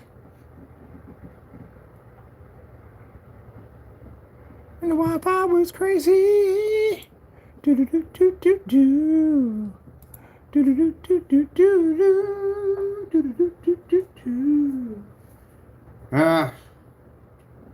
a lot of demonstrations, Taco. A lot of demonstrations, a lot of freaking work. We got 200 lumens. Can we get 200 lumens? Can I get 200 lumens? Can I get 200 lumens? We got the 50. We got to have 200 lumens in there somewhere. Got to have 200 lumens. 200. We got over here 200 lumens. Boom, right there. See, this is why I said at the end of the day that if these jokers were trying to challenge my company and claim they can't take me to court for jack and say that everything I said out of my mouth was fake and I'm leading people on. Didn't somebody say something about me only using projectors at 4,000 to 5? Yeah, you want to make that a challenge? I can make it $100,000 challenge. I have my lawyer draw up the contract, notarize it, send it right over to you. I will sign my name to it. There you go. You're lucky you knew about this, because if you didn't know about that, you would have got crushed in court. 200 lumens right there. Look at that. Boom, boom, boom, boom, boom, boom. Coming in hot. Look at that. Look at that. Wait. That's my wrong one. Where's my projector at? Oh, hold on. I'm going to grab one real quick. That one has a ring in the middle of it. Gotta find my other one. That is the 50 lumen I got in my hands. Where's my 200 lumen projector? Oh, here we go. There we go. Coming in hot. Yeah. That's it right there. Those are my Picos. I like those because I wish they were brighter. That's why I'm kind of interested. These are older, so I'm interested. This one right here is basically a battery pack system. So this one charges, has a built-in battery, and this one doesn't.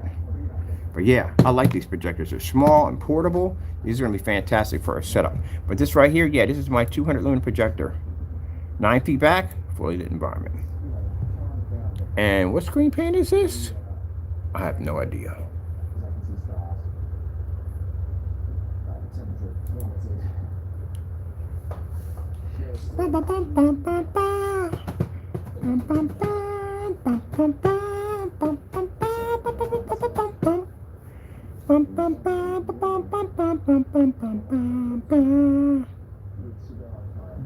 Me and you'll see that Willy Wonka, that new one. I'm definitely not watching that. I don't like it. 200 lumens versus a laptop. Laptop right there. Boom. Have we done laser? Oh yeah, we have laser. We got the Casio projector. That was a laser projector. For those who are saying it's not laser, do me a favor. Well, no, don't do that. Don't do that. You'll get jacked up. I was about to say, go buy that projector, take off the lens, and walk in front of it and see if it's laser or not. You'll find out. It says it right there on the side of it. There's a little caution that pops up and says it's a laser active.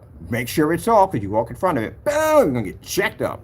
But yeah, that's the DLP Supernova on our 200 lumen projector. So, as I said before, if you're saying that you have a projection screen product and your minimum is 2,000, your minimum is 3,000 on some of your, that's not good. See right there? That's our technology at 200 lumens on using silver technology versus a gunmetal DMP Supernova. That's what we're developing, white tech versus a laptop at 200 lumens. So that's what I said when I see people sitting there saying that, I seen the demonstrations on 50 lumens. The projector will be sitting right up on top of the screen. It'll be, oh man, it's a mess how I see these things. No demonstrations, no star fills, no contrast levels, nothing at all. Not a thing, nothing. See right here, 200 lumens. For those of you talking about your door at the end of the day, yeah, that's 200 lumens in a door.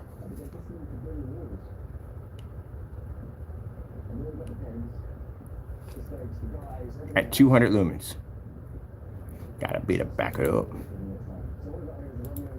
That's why I said 2,000. Anytime you see 2,000 lumens is called the safe zone. That's the safe zone. Most screens you'll see it. We run at minimum 2,000, minimum 2,000. Yeah, that's a safe zone. That means that's a failure. That means your product will get crushed at the end of the day. We can register on a black screen at 50 lumens. So if you can't register at 50 lumens and you have to be at 200, you got a problem. That's why when I saw the blinds being pointed up, man, I've done so many ambient light rejection demonstrations, it's not even funny.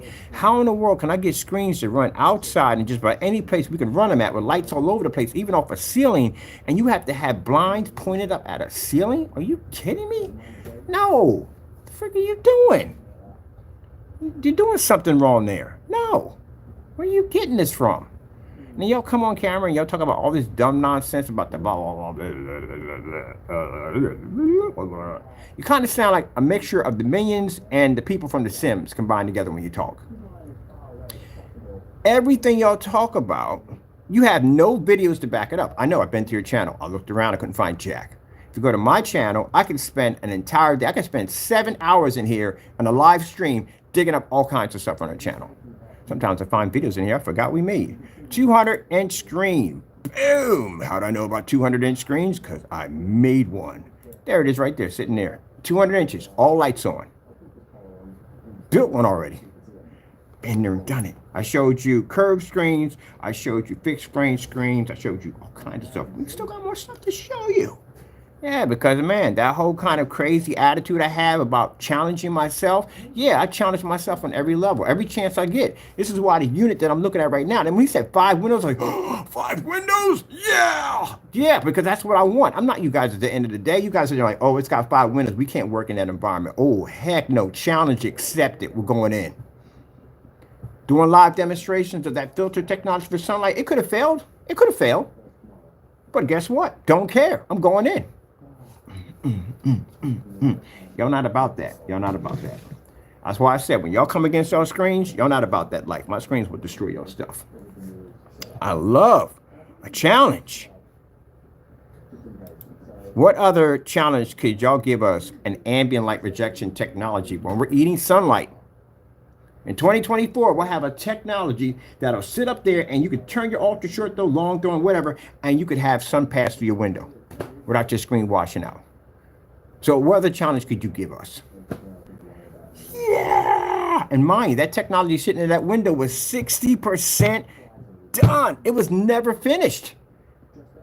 It only has 2 elements in it. That screen has 13 elements that we have to combine into that surface. You know how powerful that thing's going to be when we get done with it? That's why I told the guy, I said, when we advertise to those 5 windows, oh yeah, they're going to see that technology. They will recognize us. We will not be denied. And when we get done, every company down there, every store is going to want to have that technology embedded into their windows. And the beautiful thing about it is you don't have to spray it in. We can actually coat that to a customized frame. So the ones I saw, or actually surfaced, was 4x8. But I found another company that I'm dealing with that basically can customize it to the window size we want. So that means the customer, all they have to do is just take it out and roll it up and put it in their container, and they can take their portable advertisement anywhere they freaking want. And if it's 9 o'clock in the morning and they're worried about the advertising washing up, not going to happen. It doesn't even cost for expensive projectors. They're not even required. Yeah. That's the adrenaline. I mean, I can't wait. If I ever get a chance to go to one of these shows, oh, they're going to ban me. I'm getting banned. I know that from the door. Because I'm walking like, nope, no. They ain't going to work. They ain't going to work. Not going to work. Not going to work. I'm going in and embarrassed. I'm embarrassed. That's why they don't want me in there. I showed the FLE technology to AVS Forums and they banned me from their site. You know why? Because that disrupts everything they did talk about when it comes to ambient light rejection technology. Guess what? Ambient light controlled environments, bye-bye. That don't exist anymore. Having projectors that need massive contrast levels, bye-bye. Having to have HDMI ports or high power limited projectors, bye-bye. Don't need all that. Oh, man, I freaking love this stuff. Never challenge, more challenges. There's a 200 lumen projector. Let's go in. Let's look for 1,500 lumens. Mind you, all the projectors I'm pulling up, you gentlemen can't use because your requirements are 2,000 to 22. Let's pick up 1,500. I used to have a Panasonic. Oh, it was a good projector. I gave it away. I don't know why. It was a good projector. It was 1,500. I think it was 1,500 lumens. 1,500 lumens. Come with me and you'll see. 1,500 lumen projector.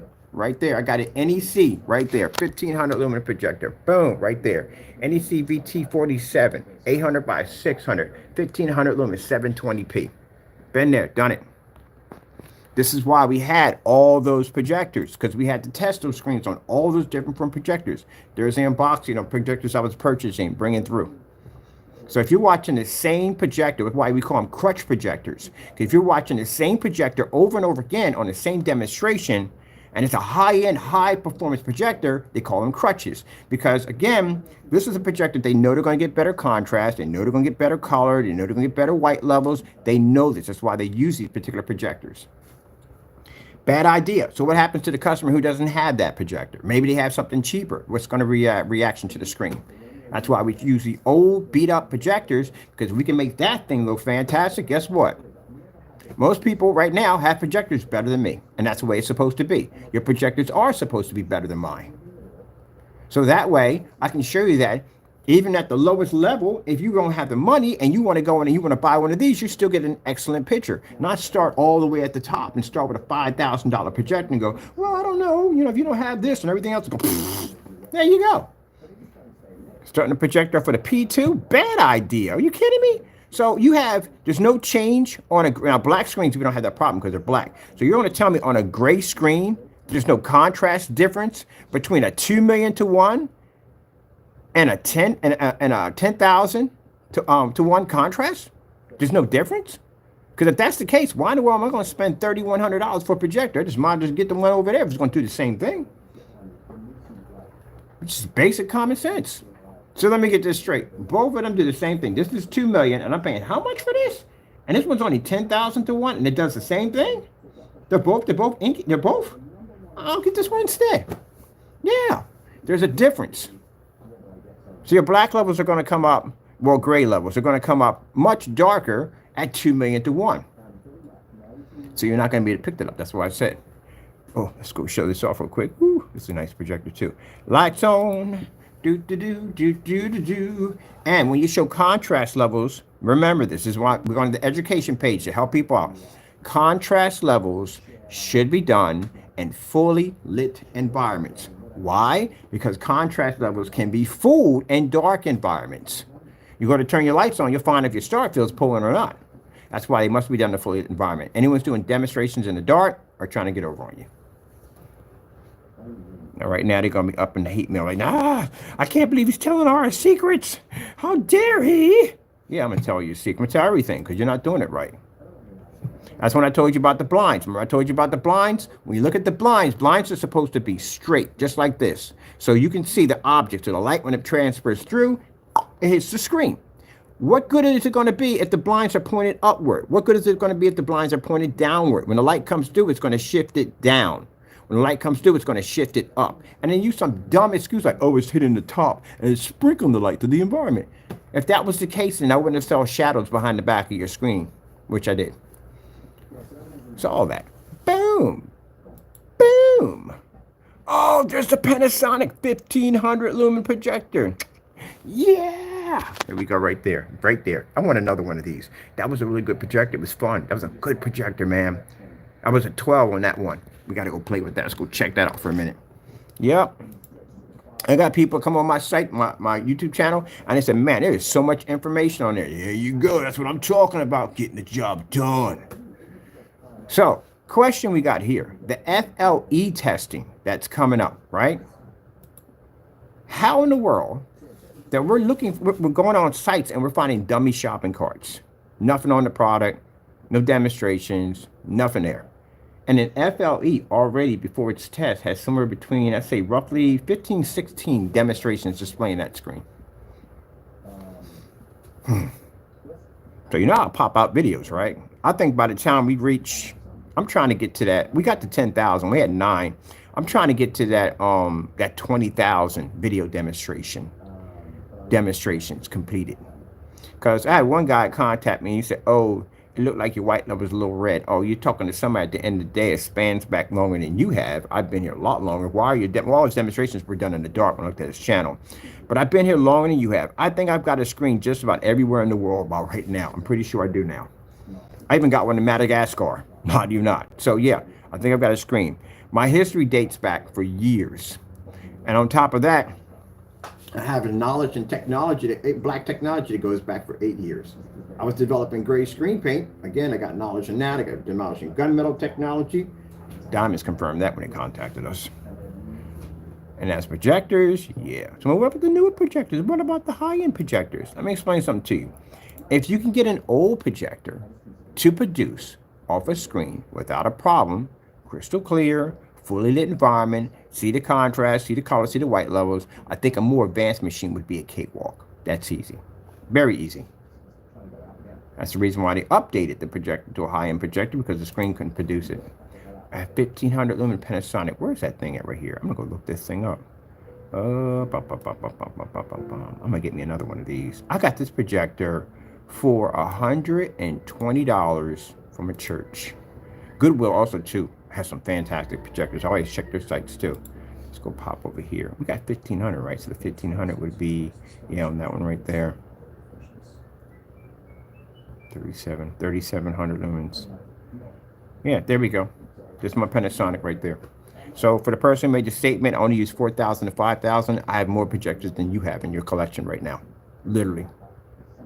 I'm going to buy me another one of these. That projector was amazing. Bam. Uh-oh. I got to say it. It's in my vocabulary. And that's what the Kenny is cooking. I was a fan of Call of Duty, and I swear, my brother, you say that one more time, and I'll come over there and I'll murder you. What the freak is wrong with you? I love it. This is the Optima GT, I think, 5500. We got this one outside. We beat their promo demonstration. Yeah, took that sucker outside, hit it at 140 inches. As a matter of fact, that projector is only supposed to do a screen size of 100 inches. Ha ha. Not on our stuff, it won't. Nope. So the reason why, if you take a projector and you pull it back ultra short throw on a gray screen paint or white, and basically the images become distorted, is due to the fact that the screen has no way to pull any detail or any contrast, and that's why your screen washes out. Keep in mind, you have the light in the environment plaguing your screen too also, and the fact that your screen can't see a 100% contrast level, well, that's the reason why you can't pick up your beautiful colors and your beautiful contrast levels, and therefore that's why you're stuck in the dark, because the screen possesses no ambient light rejection technology. But when you have a screen that's 100% black, you can actually expand your screen size over than what the projector claims it can't do. Due to the fact your screen is 100% black, that means it can produce the contrast and detail needed, and also the ability to absorb light to give the screen a fantastic image. Ouch! The hand in my hand, cracked in my hand. But yeah, that's what it comes down to. That's why when you look at screens or gray screens, they have to be in dark environments. Y'all cannot see color. You see my screen over here. You'll see my screen over here. Or just in the screen, this projector has a 16, 16,000 to 1 contrast. I'm gonna buy one of these. We know we gotta test this thing. We ain't gonna get the product. I'm not. My hopes are not high, people. They're not. We're not getting. We know we're not getting the product. I've been down this one before. I've done this one already.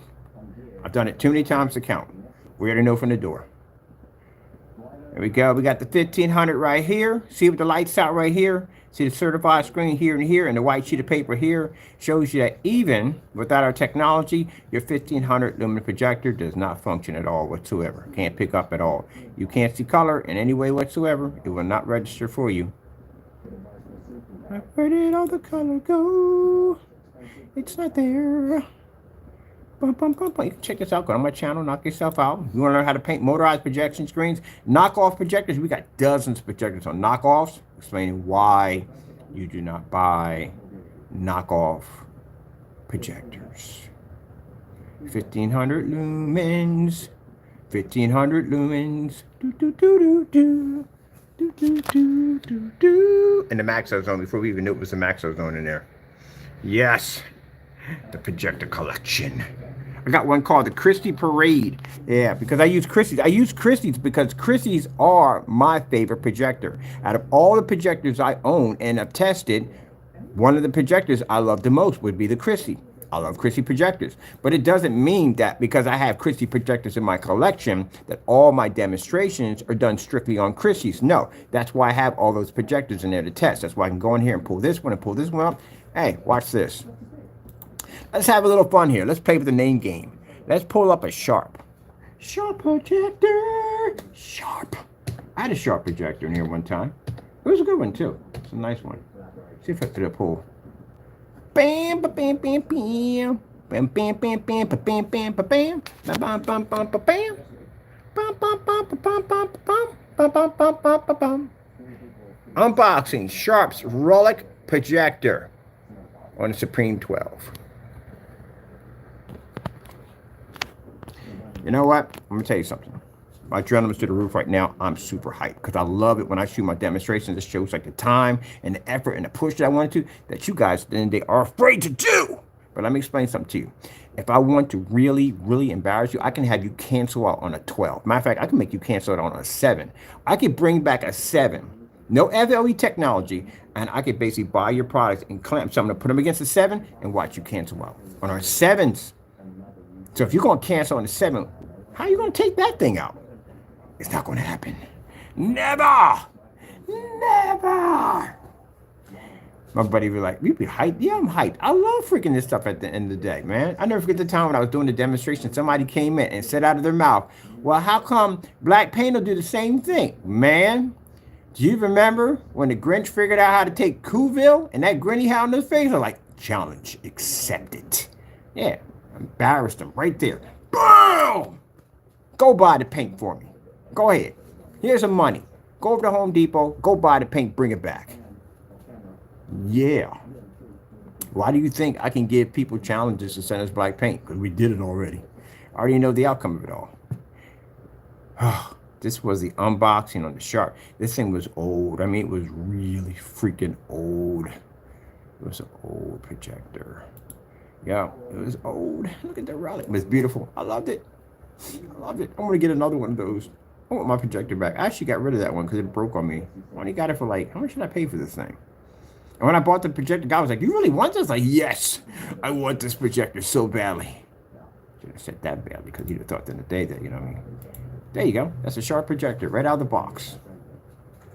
Bam, bam, bam. Bam, bam, bam, bam. And Sharp, that's an old one too. That thing was a relic. That's how it looks on my screen paint. So how is it possible that a 3000 lumen projector doesn't pick up, but yet we got a relic like that Sharp to pick up on our technology? This is what I mean by when I say that when we go to court to challenge my company, all this is going to be presented before court. My whole entire massive digital library, and I got backups on every freaking thing. So how in the world are you going to call me a person that my products come out black? Heck, I got more demonstrations than you guys got when it comes to black versus black. Ooh. Even the 2.0 technology we developed has more testing than y'all stuff. That's a great product. Ooh. This was 11 years ago. Hey,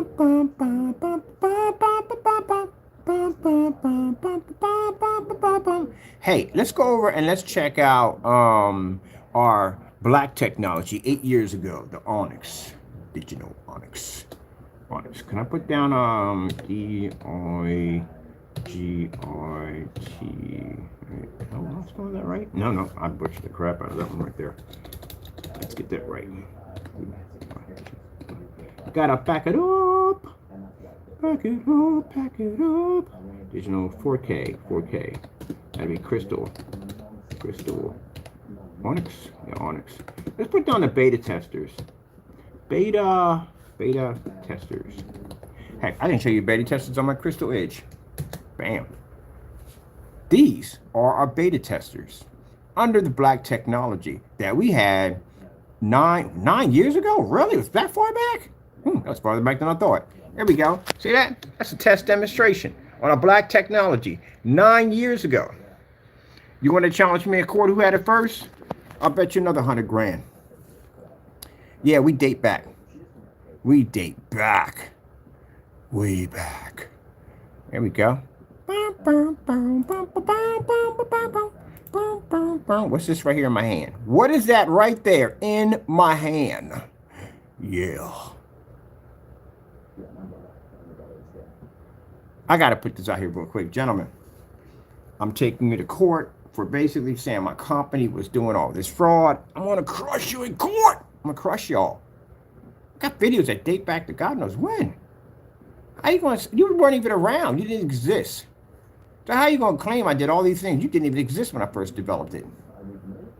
Isn't that going to be interesting? You know, every time I talk about this stuff and my lawyers dig up more stuff, like the stuff we've been doing for years, they're like, look, we're going to get him for it. We're going to judge and jury now. Because we're looking at maybe somewhere close to about almost a $30 million lawsuit now coming up. Yeah, because we got evidence for days. On top of that, I hope they tell me to do a black versus black demonstration in the courtroom. Oh, please tell me, let me do it. Let me do it. Yeah, because I will crush it in that courtroom. Just like I did when I told that guy when he walked in front of me when I was doing a demonstration over at the freaking children's center. And he said, hey, black paint will do the same thing. Here you go. Took some money out of my pocket. You drive? Yes, I do. Go to Home Depot. Pick the paint up for me. Brought it back. Painted it on the surface. Dry. Put it against the screen. Now what? Yeah. I love that stuff. Love it. Okay. Your adrenaline rush is way too high right now. You gotta calm down. You're really going. I'll be writing all caps. Yeah, you just be out writing across the screen. Gentlemen, you gotta know. You gotta know how. You gotta love a passion for what you do. At the end of the day, you have no love. You have no passion. When you have passion and love for something, you can't lie on your work. You can't. You can't. You gotta back it up every way. It is your love. It's your baby. At the end of the day. That's how you got to treat it. Like it's your baby, your child. I've been protecting my child from day one before you guys ever existed. I remember when I first started my company. I started a company to support my company. I sold vintage toys on eBay.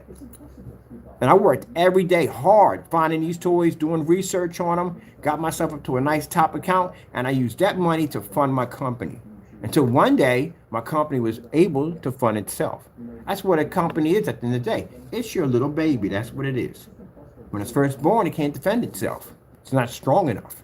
And you have to build it up to make it into the warrior that you have now, that you can conquer anything before you. And that's what we have now. I took that little tiny baby, and as time as it started to develop, and I had to protect it, and I had to nurture it, and I had to feed it, and I had to build it. And when it got to the point it's now, it's designed to handle itself. It's my own personal juggernaut. So anybody wants to come against it, I guarantee you we'll crush you. Because with all that knowledge and all that technology down through time and not cutting corners, you learn and you have an amazing company when you don't cut corners and you do everything by the book. This is why I had this advanced amount of technology in my head, because you learn. It comes from experience. It comes from time. It comes from doing things correctly and not doing them wrong. When I would go to jobs and stuff like that, I had to learn stuff in the day. I would go to, not the young boys in the day would tell me, hey, look, we sit back and chill and blah, blah, blah, and do nothing in the day. No, I would go to the seniors. I would go to them who was here the longest. That's the one I want to learn from. I didn't come in there full glass like I knew everything at the end of the day. No, I came half glass. Who's been here the longest? I would go to the seniors and learn from them. I hang with the seniors because that's how I learned to do my job the best way I possibly could, because they knew everything about the company because they were there probably when the company started. So who else to learn from? Now, everybody else in the field, I'm not trying to learn from y'all.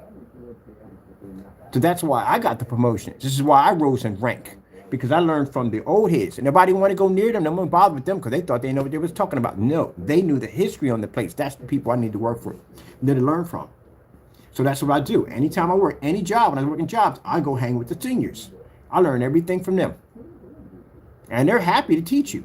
The only problem is when they run into the younger ones that come in, they don't want to hear anything they got to say. They want to do what they're with at the end of the day, and then they're getting fired at the end of the week. That's why I go talk to the seniors. Who been in long? Oh, they've been in long already, so. I go hang with them, learn everything from them, everything they know. And now, next thing you know, I'm your manager at the end of the day. I'm your boss.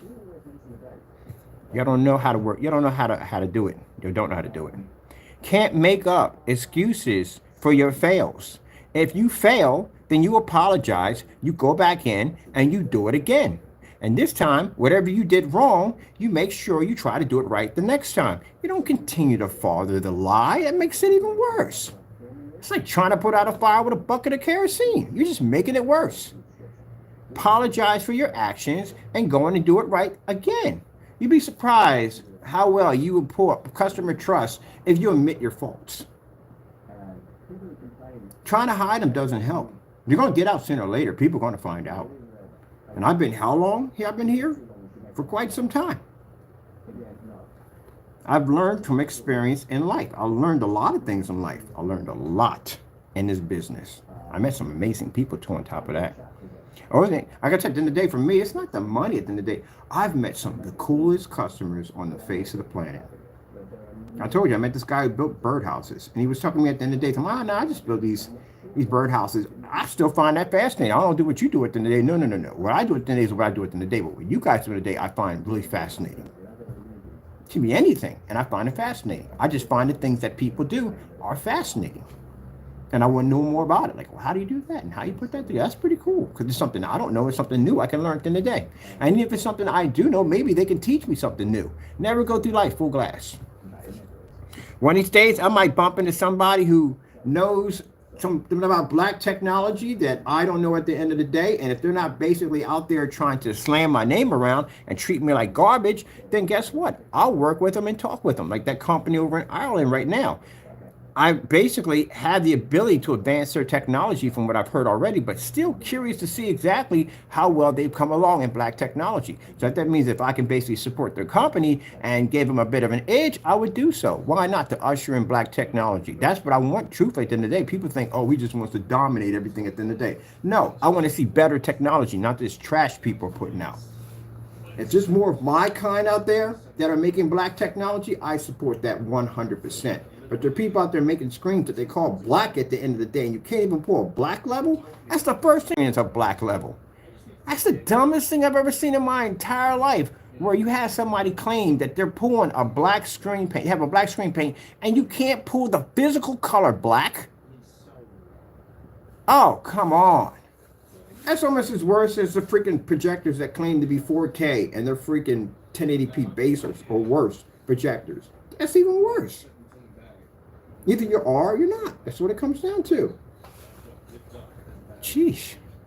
I don't understand that. I don't get that. I really don't get it. I will never get that as long as I live. And then get up there and try to talk and try to convince people that we just literally just sat there and saw a black screen, saw a gray screen, and try to convince us that we saw otherwise. You literally sound like the wizard on freaking The Wizard of Oz. Pay no attention to the man behind the curtain. Literally, no. You have a gray screen. What are we at on here? What are we looking up here? Oh, the black technology. Boop, boop, boop, boop, boop, boop, boop, boop, boop. Yeah, I heard that song stuck in my head. Do, do, do, do, do, do, do. Liar, liar. Yeah, stuck in my head. Look at this. Bar light to the middle of the screen. Bam! We did that first. We did all that stuff first. Well, when was this demonstration done? And you guys are sitting up there throwing lights up on the screen. I can show you where y'all was copying my great products. Y'all are mimicking all my demonstrations. Going back and mimicking my demonstrations. Ambient light rejection technology, yeah. But at that time, they called it gain. It wasn't ambient light rejection because it wasn't around at the time. This would be around 8 years ago. There's my dates right there, 8 years ago. Look at the launch date on the black technology. Conversation we had with Diamond was around in 2015, around that time. But at the time we were experimenting with this, we were actually experimenting with the D5K, D6K, kind of a gunmetal product. Now, you said something about your blinds. Yeah, fully.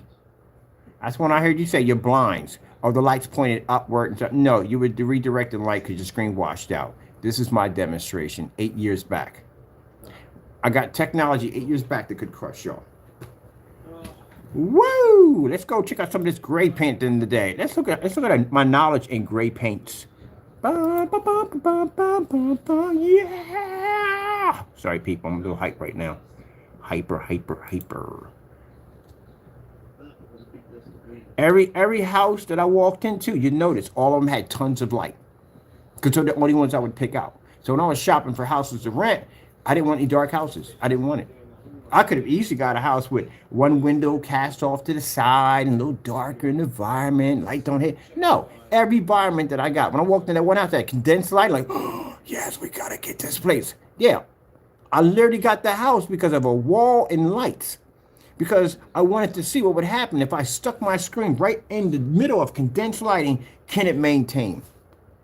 That was my challenge. The minute I walked in the house, I said, challenge accepted. And my ex was like, what? And I was like, you don't understand. You don't understand. So when we moved into the house in Haventer and had all those windows in there, I was like, challenge accepted. Yes. Tell me I didn't do the work when I got in that place. Tell me that I didn't walk in that place and do the work. Every inch of that house had screens in it. We did them in a max out zone. We put 100 and 250 inch screens. We would drop them on the deck. We dropped them in the backyard, dropped them to the ceilings, dropped them to the floors, dropped them in bays of windows. We had the whole house covered in screens.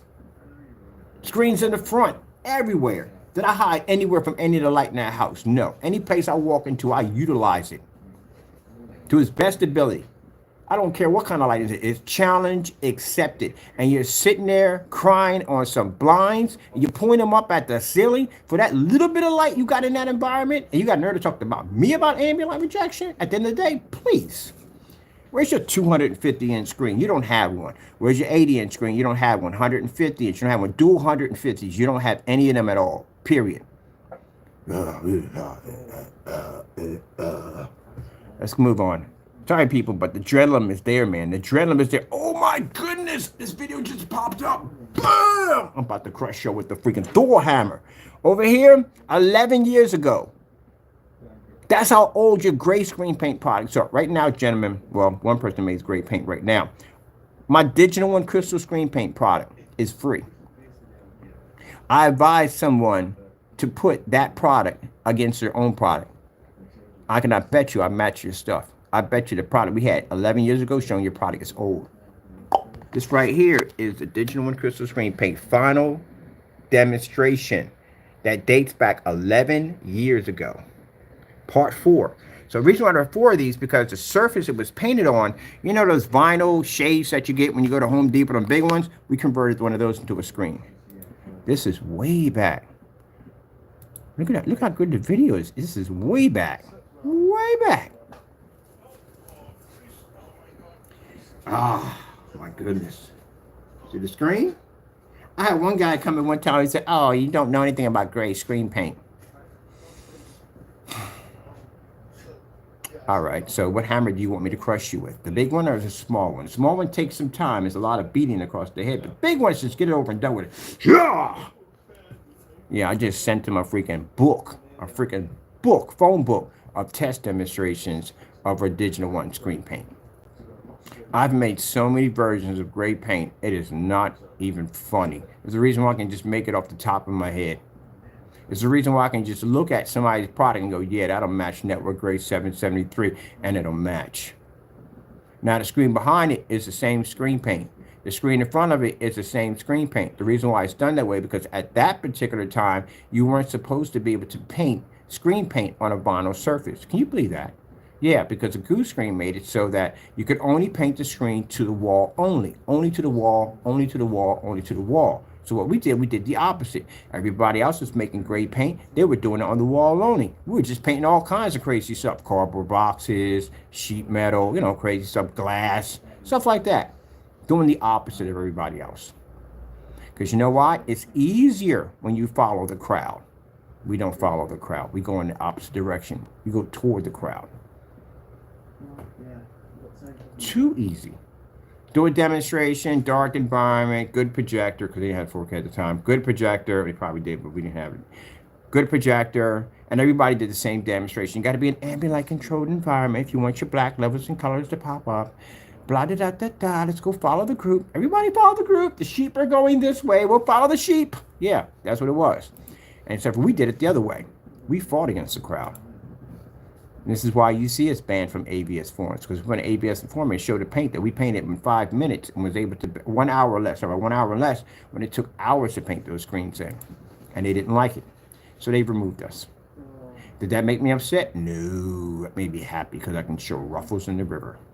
Now, when the FLE technology comes out, and everybody's boasting about that technology because we plan to basically put it in the mainstream and crush as many screens as we possibly can with it to basically show that screen can do damage.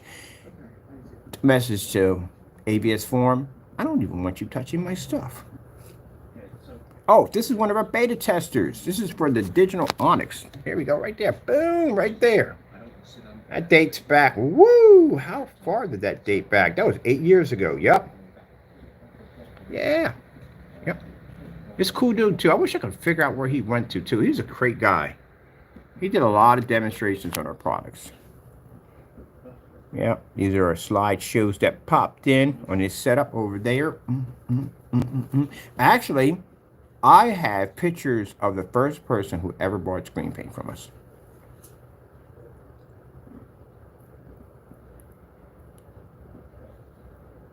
Now, at this time, we weren't basically dealing with the Jamies and the Partey. Y'all didn't exist. You were never to be heard of. My gripe at the time was with Mississippi Man from ABS Forums, Sonic Chill. They were around that time. I don't think they probably were around that time. Sonic Chill around that time. Goose Screen, Mighty Brighty was another one. And I think it was Dark Energy Abyss was another one. But you guys were nowhere to be found. Because you know why? You didn't exist. You did not exist. Come with me and you'll see. I got that song stuck in my head, sorry. I'll tell you something. If you game with me online, it's your nightmare at the end of the day. Sorry to bring it to you, but it's going to be your nightmare. I do a lot of ranting and joking and laughing and singing on the back of the mic. That'll be me. Invisible technology. Let me see. So Jamie did this demonstration one time. I remember he said it's nothing but that clear paint, whatever it's supposed to be. Oh, yeah, we did that demonstration too. We embarrassed them back then. But where were you at 10 years ago? Oh, yeah. That'd be invisible technology right there. That shit was pretty interesting too. They leave the room the minute I mention names. Like, oh my goodness, he said my name. I'm so upset. I must go. Yeah. And we did this right here on a, what's it, Cumi? It was a Cumi. It was a Cumi portable projector. These projectors were fantastic. I was trying to find if they still make them, but these projectors were fantastic. They were called Cumis. There we go. See that little portable projector right there? Yep.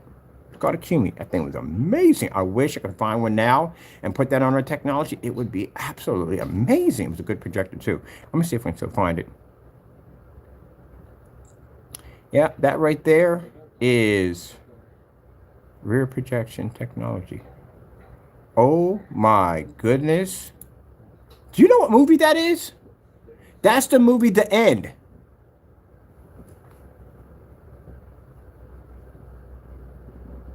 They were shooting the promos for that for that video that long because The End didn't come out. And when the movie The End come out? Let me see. That's interesting. The movie called The End. When did it come out?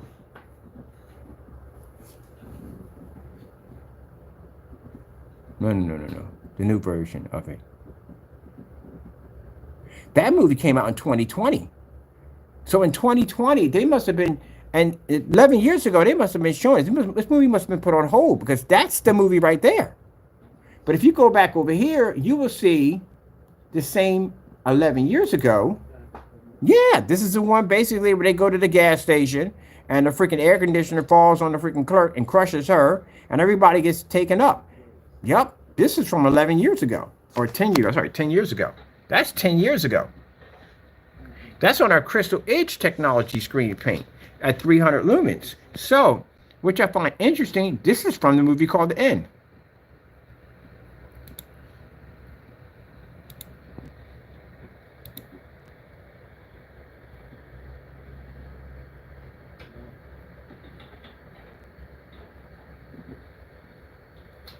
Wow, that is freaking crazy.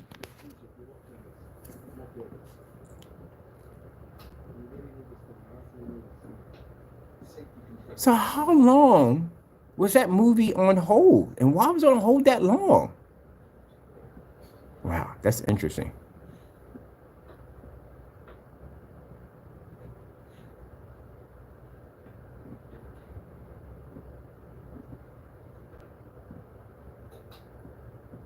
See, there's Seth Rogen right there. In the movie called The End. This is the movie right here. We shot the promo. We shot a trailer for this video 10 years ago. That is crazy. See?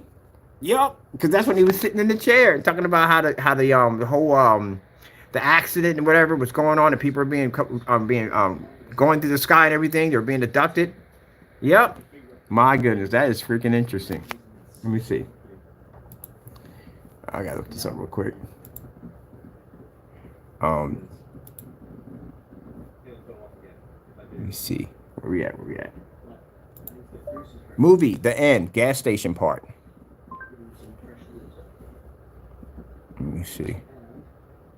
Yep, this is it right here, the gas station.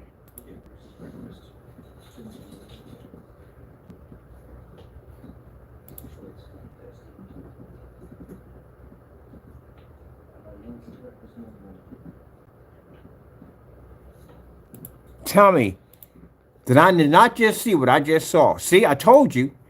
That's when he came back from the gas station. Everybody got killed. People got drawn up in space.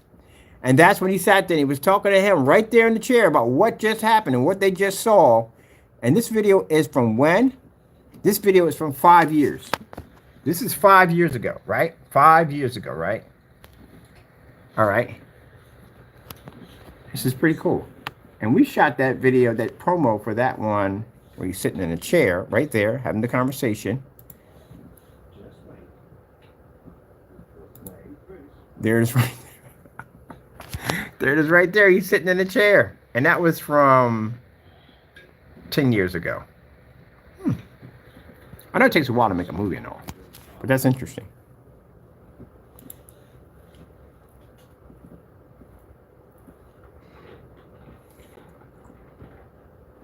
All right, 10 o'clock. I got to get ready. I'm going to get ready for his face, take a look at it. I think I'm going to go out and grab something to eat. Top, I'm going to put you in the box so we can go down. We got to take a look at something real quick. Man, I'm going to finish the ad tech. I need to have a prototype of the ad tech already done. The one we got in the window is good, but the one we got, the new upgrade of it is much better. On top, we get a chance to finish it off. I want to at least get a 4x8 in this glass. Now, will I be showing this on YouTube? No, we won't. I told you this is my offline setup. I am going to be doing strictly business offline for this particular part, but AdTech is going to be available in our on our website. Well, the new website coming up, which will be under the FLEVT technology, and demonstrations you'll see from that is from customers. It'll be showing customer displays on it. So you get a chance to see all the customers that will be enjoying the AdTech technology. I think that's the best way. We do tons of testing and our technology is good, but I want more demonstrations on other people displaying our products. It comes out much better that way.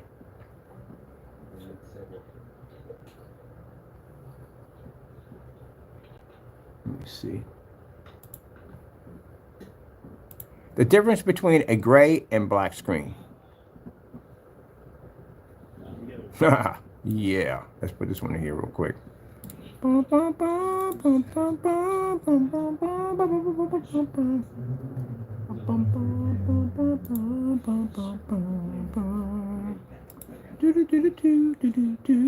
Yeah, I'm so happy about this place. 7 freaking windows. Man, that is going to be amazing. There we go. So, in this chart you'll see right here, basically shows the difference between black technology, gray technology, and white technology. Okay, so to a certain person whose screen who came up gray, let me explain something to you in this right here. See right here? This is gray, this is black. This is gray, this is black. Gray, black, gray, black, black, gray, black, gray, gray, black. You picked up a gray screen. I know this person's arguing with me about this. Literally sat there and sent me a bunch of messages talking about black is black. The screen is black. Okay. That's what you feel at the end of the day. But all the forum sites we posted it on, even on our Facebook pages and all that, everyone said it was gray. It's gray. Gray, gray, black, gray, black, gray, black, gray. That's what it is. You produced a gray screen. See right here? Starfield demonstration. See that right there? Oop, come back here.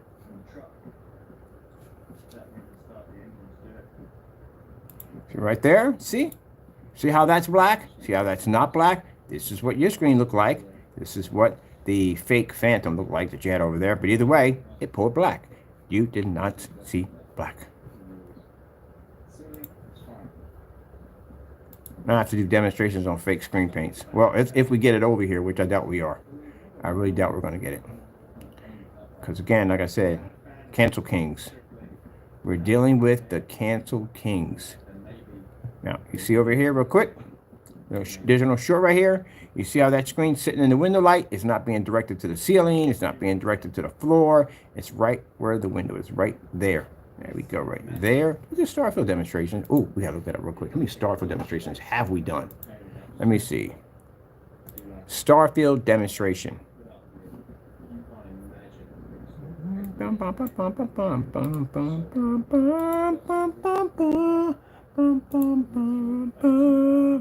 me see. I did all that already. And tons of demonstrations in here, for goodness sakes. Let me see. And thank you people for stopping by. We got that whole open area out there. I'm gonna see if we got access to the parking lot, because I definitely want to test some stuff out there. Let me see what we have here. We have Starfield demonstration.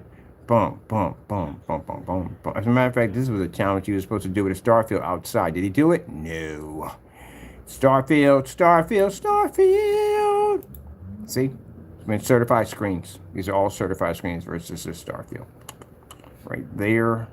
You should have dozens and dozens of these demonstrations in your account. If you so-called calling yourself have a black screen, you should have tons of these demonstrations. Versus black too on top of that. We even did one outside. We painted it outside. See what I'm talking about? Where are y'all good demonstrations at? Outside, painting the screen in. Look at that. Boom.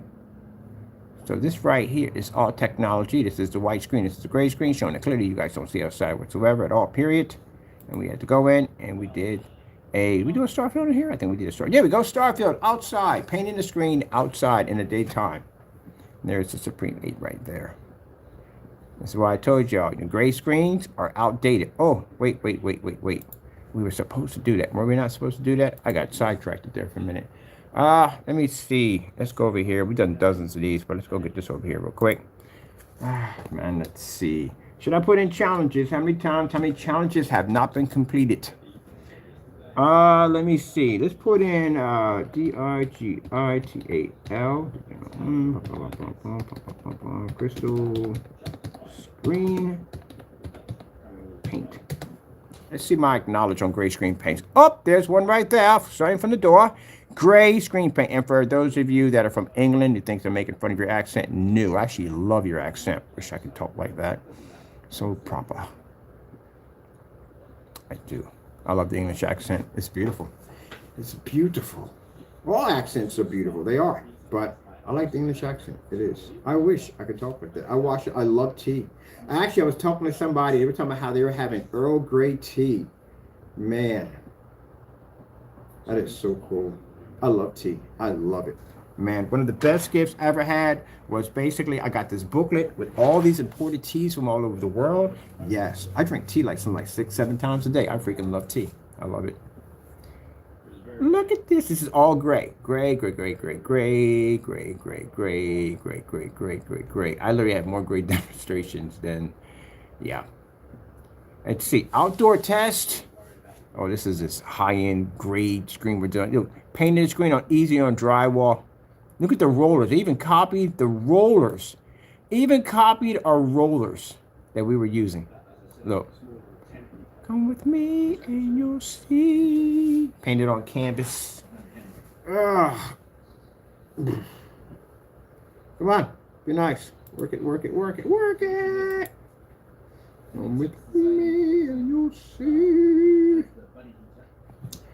Come on, come on, come on. What's going on? Give me, give me, give me.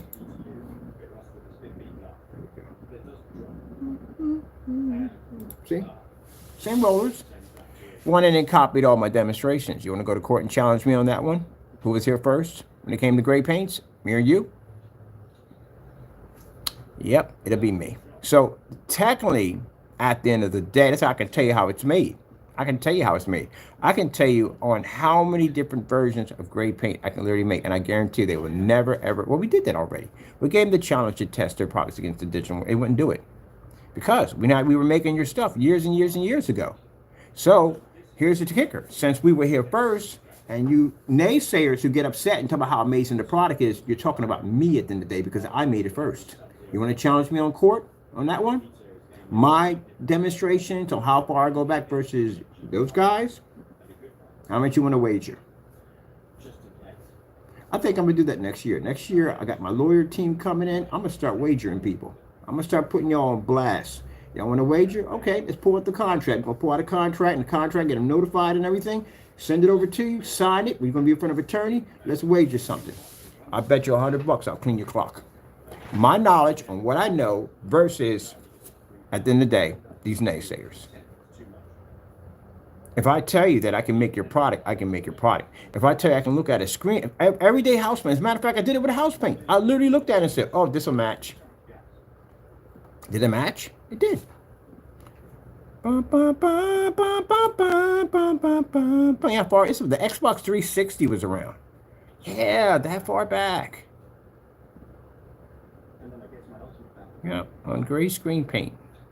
That's why I said all the stuff that you guys have, we made it already. And if you sit there and say, well, it looks different. Oh, you know why it looks different? Because it's on a 4K laser projector. That's why. Then there were no laser 4K projectors at that particular time. If they were crazy expensive. So what they did, they took the same black and white paint, hit it with a high-powered projector, and it ripped you guys off. That's why the screens are matching. But the thing about it is, when you're talking about house paint versus house paint, it's going to match house paint, regardless of what projector you have.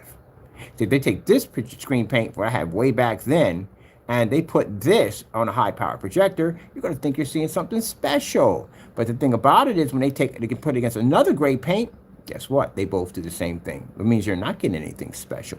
What did you get special out of the screen? What did you get? When you get contrast, you didn't get color, they both did the same thing. You get anything from it at all. Now, the reason why this stuff blew up, because again, at the end of the day, at that particular time, when gray screens were all the rage, you couldn't paint over black walls, which was virtually impossible. You had to prime the entire surface. You had to sand everything down and prime the surface before you could apply it. We actually painted over a screen that was already black. Can you believe that? That was actually an argument back then. That was an argument back then. Can you paint it on any surface you want, like old beat up drywall or something like that? No, you had to paint it to a flat wall, and it had to be sanded. Because, you know, goose range rules at the end of the day.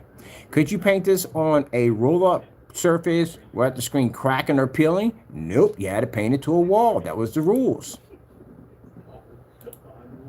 So this is why we went in and got this surface over at freaking Home Depot and coated it and rolled it up, because that was unheard of. So all this stuff that they're talking about, man, been there and done that already. Like 8 years ago, 10 years ago, 9 years ago, it was already done. Ugh, what's going on here? Here we go. At that particular time, at 8 to 9 years back, if they were doing the demonstrations he was doing now, he would be extremely popular. Because again, this was around the era where Goo Screen came out, and Goo Screen was the black diamond of the freaking projection industry world when it comes to basically projection screen paint products. But Goo Screen's process to paint a screen was very, very interesting. You ever watch a demonstration on how to paint a Goo Screen? Watch it, and you'll see what I'm talking about. It was an up and down robot formation on how you had to paint the screen. And you had to stop the roller at the top and bring it down. Does that sound familiar? Yeah. So you had to do this. Walls had to be sanded down. I remember going on AVS forums and just watching like mountains of videos of people just spending hours of sanding their walls down alone just to get it perfectly flat with no imperfections to apply this really thin coating. Sound familiar? Yeah. You can't paint that whatever stuff he has, that thin coating, you can't apply that to a wall. You know what kind of headache you have at the end of the day applying that to a wall, especially if you hit one of those walls that basically have that protective coating onto it. But there's no way in the world. If it pushed through that primer like that, it'll push right through your everyday wall. You're going to have you advise you paint the surface black so you use less paint. That sounds stupid at the end of the day. And on top of that, any imperfections you may have in your wall, not everybody has flat or perfect walls at the end of the day, but any imperfections you may have, you're going to spend most of your time sanding the wall down. So that way, any of the imperfections don't push through on the thin material that can't mask the surface because it's not thick enough. There you go. Same thing we saw with Goo Screen. That's the same thing how their products were designed at that particular time. I don't know if they're not what they are now, but that's what it was. I know one thing, they have less coats that you have to apply. But yeah, he literally went back in time and did the exact same demonstration that Goo Screen did. Hit it with a hair dryer, you copy their demonstration. And I can show it to you. Easy, how to paint a Goo Screen. He literally copied their demonstration. Let me see. They got it on here. How to paint a Goo Screen. And I have blue screen. I'm going to put down Goo Screen because it's just going to read right. Yeah, you watch that demonstration, you're like, oh, heck no. We're not doing all that. Now, what they did now was they shortened the process because when the guy said 3 coats, I was like, okay, it's much shorter than what it was. There is no way in the world that they're firing up that white screen with all that light in that environment. Them lights are going out. But that screen won't even pick up. I hate that so much. I hate when they show a screen with all the lights on and they turn everything off. Like, what's the point of having them on to begin with? Oh, so you can see the screen. Funny thing about it, you can't leave them on. You know why? Because you can't see the screen. But it's still funny. All right. See if it's in there. All right, Goo Screen. Shiba guy walking with a roller in his hand. If we find it, I wonder if it's still there. All right, Goo Screen. Projection screen. I wonder if it's still there. It's an old video. So I wonder if they still have it there.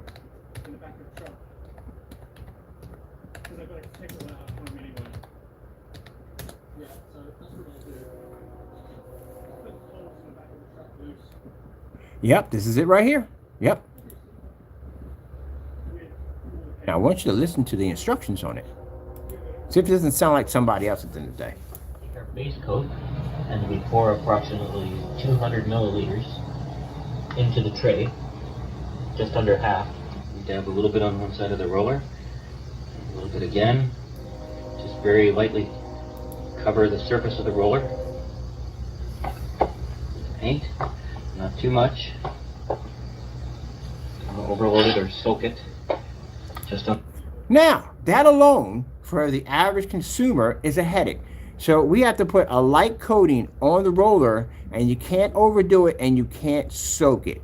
I remember the Goopity Goo having the exact same instructions. I can literally pull it up and show you that they match. That's where I heard it from when I first saw it. I was like, oh, that sounds like Goo Screen. Because I've seen this already. So you have to apply this on here, but it has to be a light roller. How do you know how much paint that you apply to the surface is light and... See, that's what I'm talking about. That's what he had on this up and down format roll. So you'll see. The up and down, side to side. Yeah, this is how screens were painted back then. Not that woo woo woo. We can go over the screen now and be done. Not too much. Don't overload it or soak it.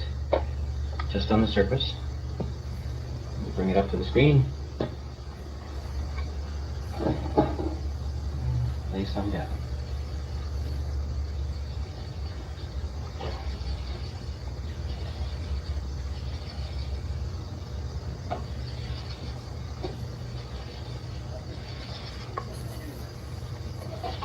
Right. Empty the roller. This is where Danny doesn't have any form of knowledge about projection screens, and I'll tell you why, Danny. I want you to listen to me real quick. This is why I mentioned your name on this. Do you see how they're painting the screen? Do you notice they're not going side to side, right? They're going up and down. Everybody who paints a projection screen from the beginning to the end always paints the screen up and down. You know why? Because if you're painting a screen size and the bigger it gets, the harder it's going to be to stretch your arm all the way from one end to the next. Like if you're doing a 178 inch 235.1 or 150 or 180 inch, even 120, which is 9 feet long. It's harder to paint the screen when you do it this way. Now, you're talking about taking it down from the wall, but what if you have a screen that you want to paint to your wall? Do you know how difficult it is to paint a screen up on a ladder and trying to stretch it all the way over to the far end and bring it all the way? That's a headache. That's why I said you don't know what you're talking about. You see how he's painting the screen? Any company that you will see paint a screen, they paint it up and down. You know why? Because the screen is 7 feet tall or 8 feet tall. You put your little handle on that and you go whoop, whoop, whoop, whoop. That's it. Easy to do. In the adjacent area to clear the excess paint off, and then go back, do a finishing stroke, little or no pressure. Little or no pressure. If possible. You copy the demonstration. With the open end of the roller towards the finished part of the screen.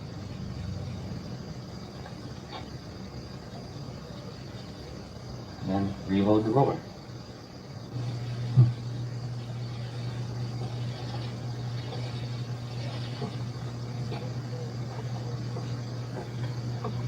Making sure never to stop the roller on the surface of the screen when you're doing the finishing strokes.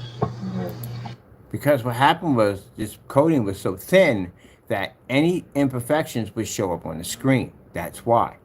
So how we do ours, because we have a thicker product, we go from here to here, get no corners, and pop, pop, pop, pop, pop. I'm done. I'm finished. I move on. Just like that piece of dirty wood that was sitting on the side of the garage. Yeah, I turned that into a screen that could go side by side and even overpower a diamond. Painted that box over there too. So this demonstration they do from up to down, everybody was doing this because, like I said, Goose Screen, it was a #1 screen. And everybody wanted to be like Goose Screen. So everybody was doing this up and down robot formation. This is what they were doing. We came in and we did the opposite. We painted the screen less than an hour and it was done. That's it. But what you're in your demonstration, you are literally copying Goose Screen. Because you sat there and said a perfect application on the roller. They're doing an application on the roller. That was how would you know how much to put on it? Everybody puts more or less. And then the up and down formation. This is what you do. Merely surfacing the screen, you can stop the roller wherever you desire. But when doing the finishing strokes, you must start from over the top of the screen, run the stroke through across to the bottom, never stopping on the screen itself.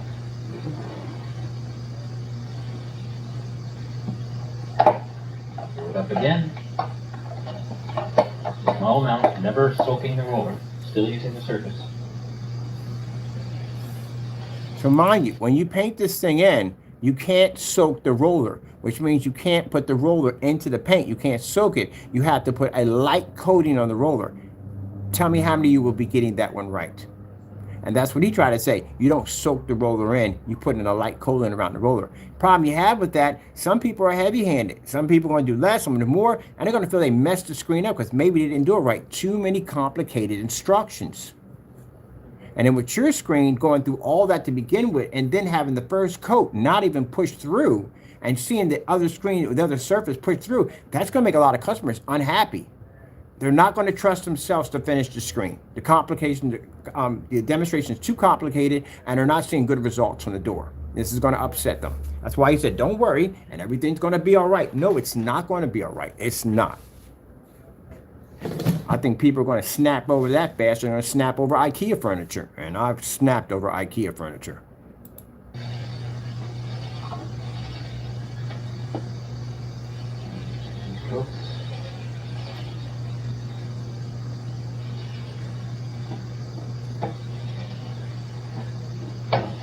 And your roller.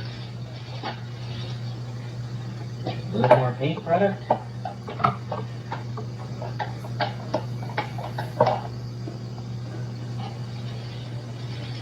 Put in your screen area.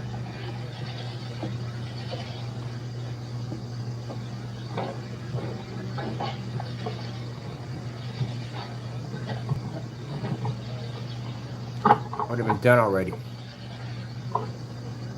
That's it. And this is what it was back then. One layer of base coat. Just one layer. After rolling your first layer of base coat, what you should be doing is placing your roller in a plastic bag or some other covering of some sort to keep it from drying out whilst you dry your first layer of base coat.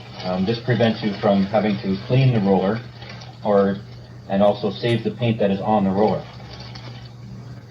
Okay, what I'm doing here is we have a close-up shot here to give you an idea of the texture characteristic you're looking for when you're rolling a screen. You need a roller that would give you a similar texture to this. It's a very slight eggshell type of texture.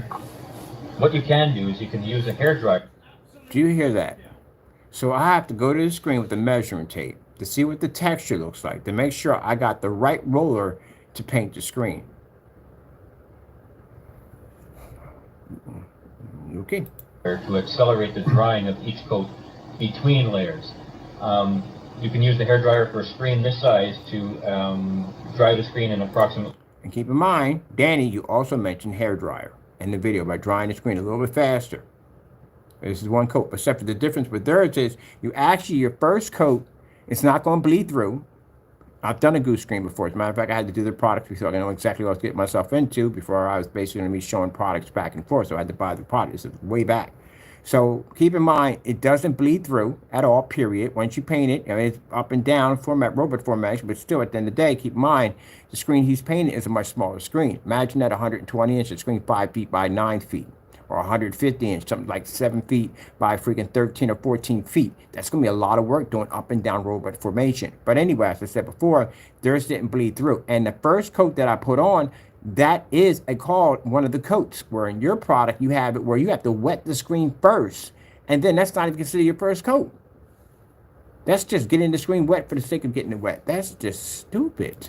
With 5 minutes, and then I would suggest waiting 10 or 15 minutes to let it finish healing a bit. And then you can go on to applying the next coat. 10 or 15 minutes.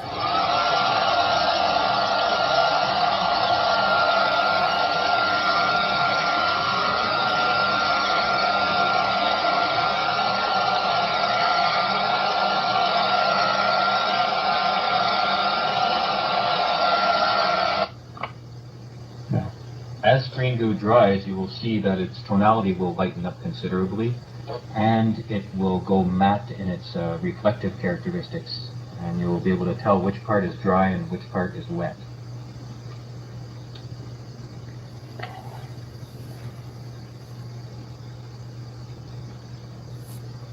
Now, let me explain to you in the terms that I don't like it when people try to explain things in a really high scientific way where they try to make it sound like it's more than it has to be. Basically, when the screen is wet, it gives off a shine. That's what it does. So any areas that don't give off shine anymore, that means the screen is no longer wet. That means it's dry. Like when Williams contacted me and said, oh, your screen's hot spotting. When you paint a screen in, Mr. Williams, let me explain to you how it works. Because the screen's wet and it's being hit with a projector, it's going to give off the illusion that it's hot spotting. If you sat there long enough and you watch the screen dry, you would notice that would disappear because the screen is wet and that's a reflection of the projector hitting the screen that's wet. As he said right here in the demonstration, and a different way he said it in the term, but all the other, what are you saying? The shiny areas, yes, has a more reflective surface to it, it means the screen's wet, aka when it starts to dry, that means basically you will no longer see it anymore. But that's what he explained. But that's why I can't stand when people come on, not them, when people come on and they talk all this nonsense, like, you don't even know what you're talking about. At least they do know what they're talking about because he said exactly what it was going to do. He just said it in a different terms to make it sound more technical. See, listen. You can see it's clearly wet. The shine's coming off of it. You're hitting with a flashlight. Over there is dry. Now see the areas where it's not shiny? That means Now it's that we're done dry. our 2 layers of base coat. Literally what I explained in the video demonstration. This is why when you naysayers come on here, you guys look like idiots at the end of the day, because I literally told you that when you hit it with the projector, light coming from the projector, it's going to cause the screen to shine. What did the fellow just say here at the end of the day? There you go. Gotta start cracking some books, really. Coat on our screen surface. We need to pour approximately 200 milliliters of our gray top coat into our paint tray to lay down our first layer of top coat. Now, for my customers, real quick, please don't understand. This is, when I say that, it's not to insult you in any way. This is for idiots who come on my channel and try to explain to me how things work when I've been around longer than you have. Interesting. Now, these are people, like I said, if I got people come on in and want to trash talk me at the end of the day, and you want to talk to me, build like my child, I'm going to basically educate you and embarrass you at the same time. If you're coming on here and you're trying to enlighten me and teach me something new, and you're just trying to talk as a friend, hey, I'll bend the ear. I got no problem with that. And I'll definitely take all your feedback and consider it. No problem whatsoever. I like people like that. But the other people try to come on and act like they know stuff, you don't know jack. So as you can see, that was the first coat. This is the second coat. Now their improvement now is only 3 coats, which is actually pretty good.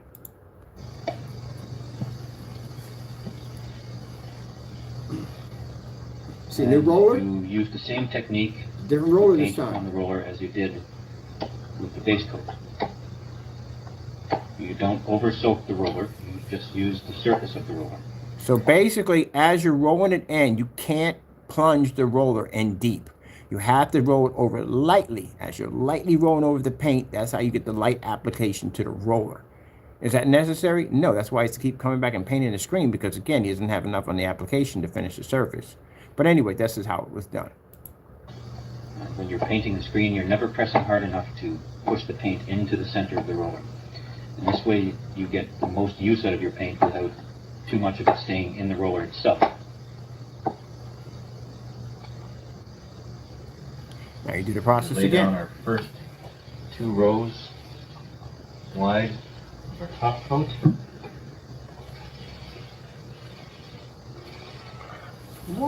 Empty the roller in an adjacent row, and then we complete our finishing strokes using very little pressure on the surface of the screen. Perfect vertical strokes from top to bottom with a slight overlap.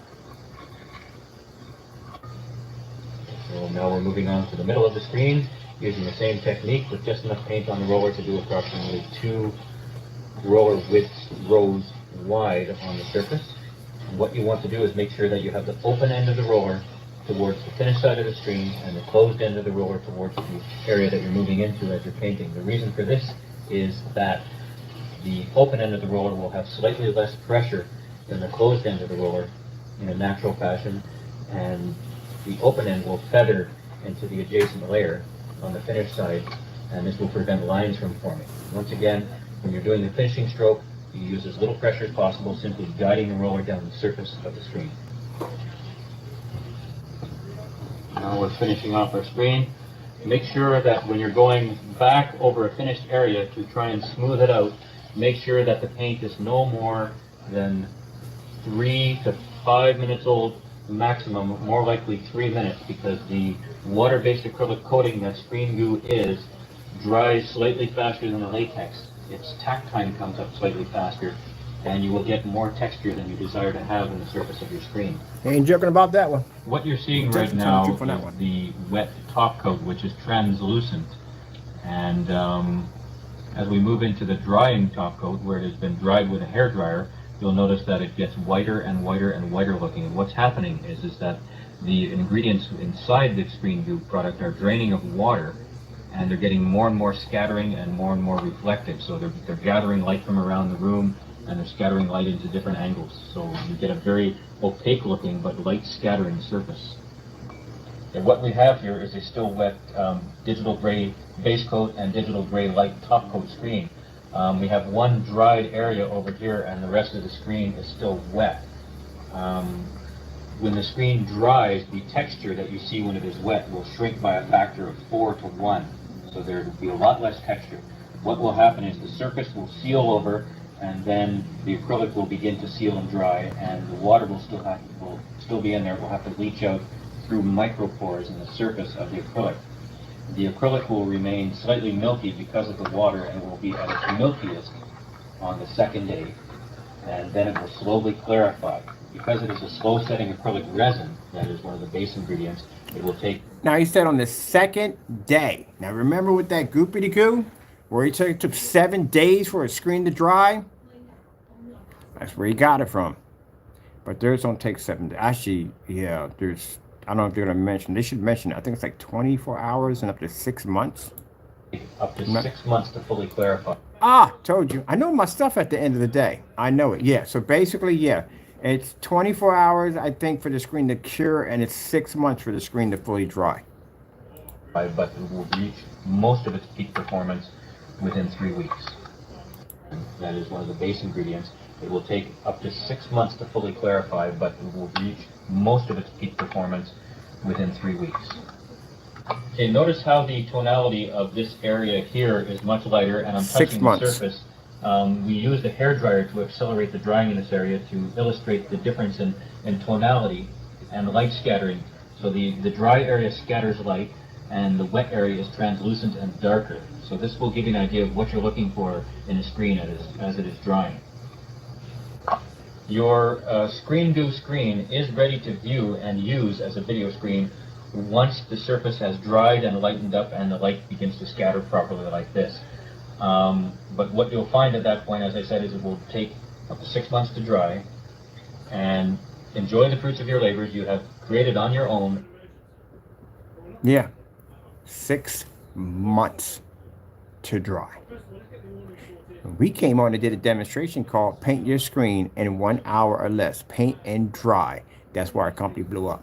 Because of Goose Screen. Because of Goose Screen basically had this tradition you had to go through. And everybody else was following this same tradition.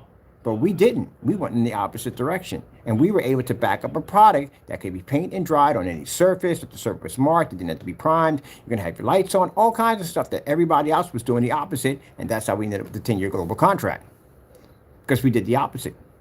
Just like now, I watch demonstrations and people are basically constantly using ultra short throw projectors to hug their screens because you know why? Ultra short throw projectors don't have a distance stroke issue. At the end of the day, this projector is sitting right up on top of the screen at 3,000 lumens, and then they're basically getting massive amounts of contrast levels on the projector to cheat the people. At the end of the day, they're basically putting ambient light controlled environments to darken the environment just enough for basically the screen can pull up and give you a somewhat decent image when actually at the end of the day, you're all seeing crap. Yep, when we came out, we did fully lit environment, screens outside. You seen that demonstration page I was just showing all the stuff we're doing? Yeah, we did everything outside the box, 50 lumens outside, all that crazy stuff at the end of the day. So that's why our technology is able to dominate everybody else's, because everybody else was taking the shortcuts and the easy roads out and following the traditions as everybody else, and we did the opposite. We went the hard way. So now we meet around full circle. We just have a big and badder juggernaut than they do. We can crush them and walk right through them like there's nothing, because we know at the end of the day what they've been doing. They have been advancing their technology, and they're just easy to take over now. So now we're so far advanced in our technology that they would never even catch up. Virtually impossible. And that's what the whole purpose of the Omega is. The Alpha gives them the opportunity to be able to try to compete with us, but the Omega is designed to finish them altogether. So just let them know that no matter how hard you try, how hard you work, you will never, ever reach our plateau. Ever. That's the whole purpose of it all. See? So, yeah, all this time from day one, I've been actually watching and planning and watching and building and designing and doing video demonstrations and engineering, building and new technology, constantly building, constantly designing, where they became comfortable with their technology. They became comfortable developing little things here and there, but nothing that really shows any improvement, no giant steps, no leaps, no bounds. And we constantly built, and now we come around full circle, and now what you're looking at? You're looking at an FLE. A black technology that can eat sunlight Can pick up an infinity contrast level. Doesn't need special screens for ultra short throws. Can be applied on just like that. How do you deal with something like that? You don't. You just sit there and you just basically just take the carnage. And if you basically go back to the drawing board, because that's why we're sending them out sample sheets when the screen's finished, because we want to give them a look into the future. So they sit back and go, gee whiz, this thing does that? Yeah, I want you to have the same experience I had when I put a high performance screen against the wall. I know what you're going to feel like because I did it myself. And the first reaction you're going to have is, let's design black technology. Go ahead, design black technology. Work as hard as you can. Make the very best that you can, because I have something coming out in 2025 that's guaranteed to wipe everything you have. We're going to be number one. See? And you look at the history. That was the history. It's right there. Yep. Now, Glue Screen has advanced their stuff, because at one point they didn't have a darker screen. They do have more of a darker product at there at the end of the day, and they only do 3 applications, which is actually pretty good. But still, if you're not 100% infinity black, you're going to have problems. If you notice that the demonstrations that they have on YouTube for basically showing video demonstrations are all OLEDs. How in the world are you going to produce that if you can't read black? Now, you see the whole up and down formation and all that? Yeah, that's the same thing he has on his product. Where are we on this right here? I'm going to read through his instructions real quick. Read through the madness. I hate reading through these. Every time I read, at least he knows how to write. So that's the good thing about it, is his writing is really good. So that's good right there. So now I don't feel like I'm having a stroke, because literally sometimes when I read through freaking Williams and freaking Crow's freaking handwriting, I swear I got to keep checking my arm if I'm having a stroke or not, because y'all can't write for jack. I ain't being rude on that. You can't write for jack. I read their stuff. I read it on camera. It's horrible. That letter was so embarrassing. Oh, I forgot they scanned the letter. We got the copy of the letter because they scanned it already. But anyway, yeah, it's freaking horrible. Can't spell, can't write. Sheesh. For a minute, I literally thought that was him who wrote that. And then when I read the messages that were coming over on the freaking messaging from our company, I was like, oh, that freaking is him? Man.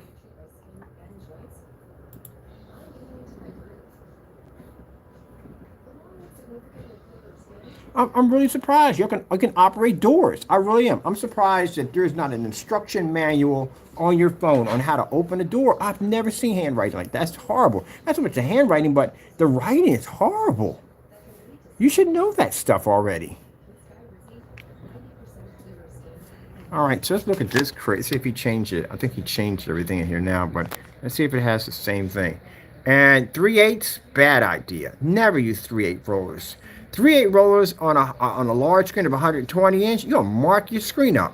And with the product being that thin too, on top of that, you saw in the demonstration how he kept going back over top the screen, because again, he was marking his own screen. All right, let's just read through this insanity. Okay, he's changed a little bit. Okay, teams you would need. Okay, let me see. We said 9 inch. It's typically that's what you need, is a 9 inch net roller. 3 inches not good, because 3/8 you'll mark your screen definitely. All right, that's the stuff you need. He changed the instructions. Let me see. Spray on. Due to the difference in types of some pans and guns are utilized for spraying, it is difficult to translate gun settings. You just get a Wagner 250, and it pretty much does it right there, and you're done. That's it. We sprayed and works well. I'm still trying to see this rear projection. Now, where's the instructions at? All right, See, we consider you use a smooth surface. Yeah, guess what you're going to be doing? You're going to be sanding away at your walls. That's what you're going to be doing. Smooth surface. Yeah. Right there from the door. Let me put this down for a minute. Right there from the door. I told you, smooth surface. So if the coating is that thin and you have any imperfections or anything, yeah, you're going to be going over that entire wall, puttying it and sanding it down, because any imperfections, because the surface is thin, it's going to push right through.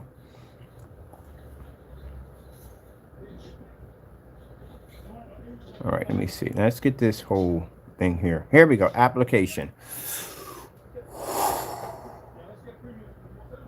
I feel like I'm about to do the Peter Parker, pick the pecker, pick a pepper. I can't do that crap. My mom used to do those really good. I can't do them. All right, so let's begin. Stir the formula very, very well. It's the same thing as the other one. Very well. Including the sides and bottom. Well, that doesn't make a difference. It's still going to come out gray. All right, let's move on. A few minutes stirring time will serve you well, and light stir again before each coat. That tells you right there that whatever's in there is not mixing well. You stir it the first time very well, and then you have to stir it again for each coat because whatever's in there is probably settling at the bottom and it's not mixing that well. That's why he advise you to do a light coat and come back in again. All right, let's see. Stir lightly before each coat. You can filter the mixture using a paint filter if desired. I don't know why you would need that at all.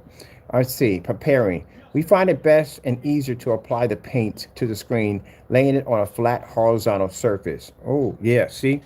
Good luck with that. For those of you who have screens that, well, 100 inches, that's 4 feet by 7 feet. So guess what you'll be doing? You'll be moving some furniture out of your environment to put a screen down because that's what you're going to have to do.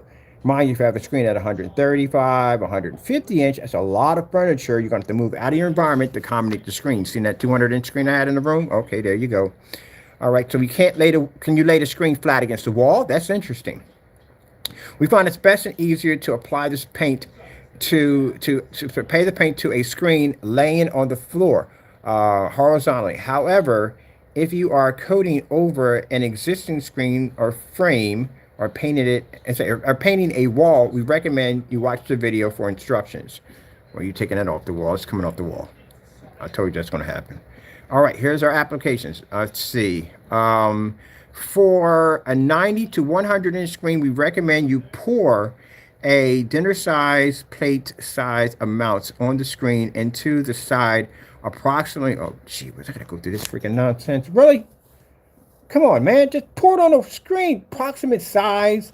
That's bullcrap. I'm sorry, people. I hate this nonsense at the end of the day. It's just stupid. All right, let me see. For a 90 to 100 inch screen, let me see what I do without ranting. We recommend you pour a dinner size plate amount of paint into or onto one side, approximately 1 cup into the screen. Let's see. Okay, paint tray. You spelled tray wrong. It's supposed to be an A there, not an E. Or spraying. Oh, he can't change that, mind you. It's a long story. We'll talk about it later. If you are coating a screen smaller than 90 inches, then we suggest by 1/8 cup for every 5 inches decrease. What the freak? Now, see what I'm talking about? That's dumb nonsense at the end of the day. Who in their right mind is going to sit there and go, okay, 1/8 of a cup for every 5 inches decrease? For 105 inch to 120 inch screen, we recommend you pour a dinner size plate size amount of paint. Let me get this right. Pour a dinner size plate size amount of paint into one side, approximately 1 1/4 of a cup material on the screen, decreasing it using a paint tray or sprayer. You just confused the crap out of me on that whole section right there alone on how much paint. What do we do? We pour it, pour it. If you need more, you pour some more. That's how you do it. That's just stupid. Now I got to figure out exactly what decreases off it by how many. By just forget it. I'm not going down that road. I'm gonna pour it on the screen. Be done. Let's see. Here we go. Application step. Carefully move the formula around the screen to ensure that the screen is fully covered with the formula, avoiding quick rolls, thrusts, or strokes. This can slosh it off your screen. Once you have the material spread across your screen, start on either side of your screen, applying a good amount of pressure, rolling either left to right or bottom to top, or the screen, or so it says of the screen, and one full line. Moving the screen to the next line. Besides what, I swear I should get a cookie after this. I want a cookie. All right, moving the screen. I hate this crap. Moving the screen to the next line beside where you previously rolled, end it. Repeat across the screen until you have a good, even distribution of the formula on either side. Hey, wait, you didn't paint the screen this way. I saw how you painted the screen. You didn't do any of this at all whatsoever, period. None of it. As a matter of fact, you didn't even pour out the paint. You put it into a paint pan. You don't forget it. He didn't put no saucer size dish or whatever. He didn't put none of that down there because even he wasn't going to do it. He probably didn't understand it. I see. Next, starting on either side of the screen, repeat the above, but half over the screen's previous roll, allowing only the weight of the roller, no pressure to go across and back, up, oh my goodness, up and down to smooth out any potential heavy roll areas, watch this video. Oh, I watched that video. We're not doing that crap again. I swear, if that video is the same as the other video with the gain on, I'm gonna freaking flip. All right, oh, we are looking at that. Repeat these steps for your second coat. That was the first coat. All right, let's move down here. Oh, my goodness. Let's see. Repeat these steps for your second coat. Okay, that's for the second coat. You may need a fan to assist in drying time, or either move the screen to another location, such as outside in the sun, to dry. All right, Danny, let me explain something to you right here. First thing first, the last thing you want to do is move a wet screen outside. Do you know how much dust moves around outside? There's dust out there that you can't even see that's moving around out there. So them little particles or whatever, it's going to get onto your screen. This is why anytime I painted screens, I had them underneath the deck. And at that, I was kind of freaking out because anything could fly over, a bug, whatever, could land on your screen and you would have to do the process all over again. Judging by what you have to do here, you probably would. But you don't want to put it outside. Anything could land on your screen, anything. I seen a single leaf drop from somewhere and land directly on the screen. And I know that because I did a screen on the deck one time, 150 inch. It was a bad idea. I had to pick it up, drag it in the house and paint it because things were falling on the screen. You don't drag any wet screens outside. You crazy? Let me see. All right, let me see. Repeat the thing. You may take this, okay, a fan to assist the drying time, or even move the screen to another location, such as outside in the sun, to dry. But allow each coat to sit for 2 to 3 minutes. So that's interesting. We didn't see that whole 2 to 3 minute sitting thing because you basically sped up the video and you edited it. So we didn't see none of that. And we didn't see it in his demonstration either because he also sped up the video. So we didn't see that at all. So you got to allow each coat to dry 2 to 3 minutes before doing so. This allows the coating to self-level for a more refined finish. Okay, does it say anything about getting the color right here? Because that would help. And does it say anything about the range gain? Have we read anything on range gain yet? Nothing, right? Nothing yet? Okay. Remember to allow each coat to completely dry to the touch before applying the next coat. Coat's dry time is less than 30 minutes at 70 degrees Fahrenheit. You can shorten your drying time by using a fan or heat. Did we read anything about, I'm looking for this, I'm going to go through the range gain too. So we got anything about range gain. Let's see, cleaning. Spills can be cleaned and cleaned up easily with wet cloth. With a wet cloth. Did you mention anything about the soaps that are being involved? Because again, you have to put down mild soaps because people will use harsh soaps at the end of the day, or you can use hot water or warm water to clean it up. All right, let me see. If recommended that it's not wiped or cleaned the screen surface until 48 hours. So wait. It doesn't recommend that you wipe or clean your screen until after 48 hours.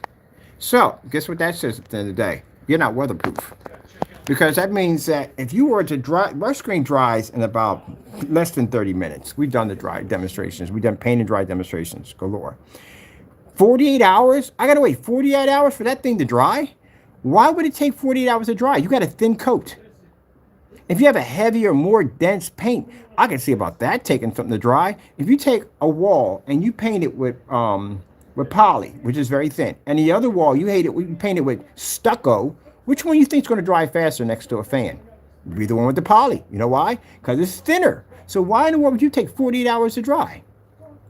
That's freaking bananas.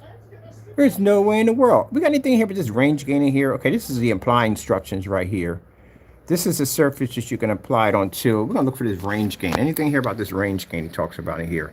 This is about the surface. You can put it on, do it for different surfaces. We highly recommend that you purchase an industrial sander. Wait. We highly recommend you purchase an industrial, standard PVC, screen surface. You know how much money PVC costs? It's not cheap. It's not cheap at all. I spent $200 from Home Depot from buying one that was actually 4 feet by 8 feet. Got the video demonstration of buying that thing. Cost me $200 for that thing. Plexiglass is not cheap. It's very expensive. PVC is expensive. Any kind of plastic, once you push past a certain area, even you hit 4 feet by 7 feet, it's expensive. You can spend $50 alone, even on something that's 3 by 4 feet. 3 feet by 4 feet. You can easily spend that. And on top of that, then it depends on how thick you're talking about. Because if you get a really thick sheet of plexiglass, you know how heavy that thing is? I've done that one. I've mounted a piece of plexiglass to a wall about that freaking thick. And that thing was heavy. Not only that, you got to be careful because you may make a mistake and crack the bad boy in the process. So we had to heat up the drill bits to punch holes into this thing so we can actually anchor it to the wall. But eventually they cracked and it came down. Because you have to worry about, keep in mind, your climate changes. So basically, if it gets warm in there, that's going to affect the screen. If it gets freaking cold in there, it's going to affect the screen. That's why we use the wallpaper surface. It's thin, very, very thin, like a magazine. Hey, there's nobody's doing in here. It's the surface, motorized fixed screens, white screens. It always recommends priming your surface. Priming your surface on all surfaces. Recommends priming your surface with a 1 to 2 coat of dark primer. Of course. You know why? Because you sat there and said in the video you use less paint. How would you use less paint if you're basically you have to use the same amount of paint to cover the primer? If I paint a 100-inch screen and primer, then I'm going to have to use the same amount of paint to cover the 100-inch screen and primer. Oh my goodness. And he wants it dark because, again, this is probably less of a chance of when the paint pushes through, you're going to see it less. Oh, you're going to see it because the paint he has doesn't come up black. It comes up gray. That's why. All right. Nothing there about range gain. Let's push through here. We got wood and things you can basically attach it to right there to my primer right there. This section, we recommend you use a smooth surface. Sometimes existing screens intended recoating. Be in mind that heavy texture, orange peel walls. Yeah, you would definitely have a difficult time with that. Definitely, because your paint's too thin. That's why.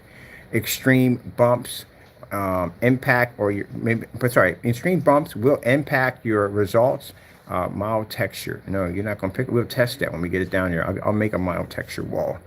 I just order one. I just buy one from Home Depot. Get a little piece. Let's see. Mild texture isn't a problem.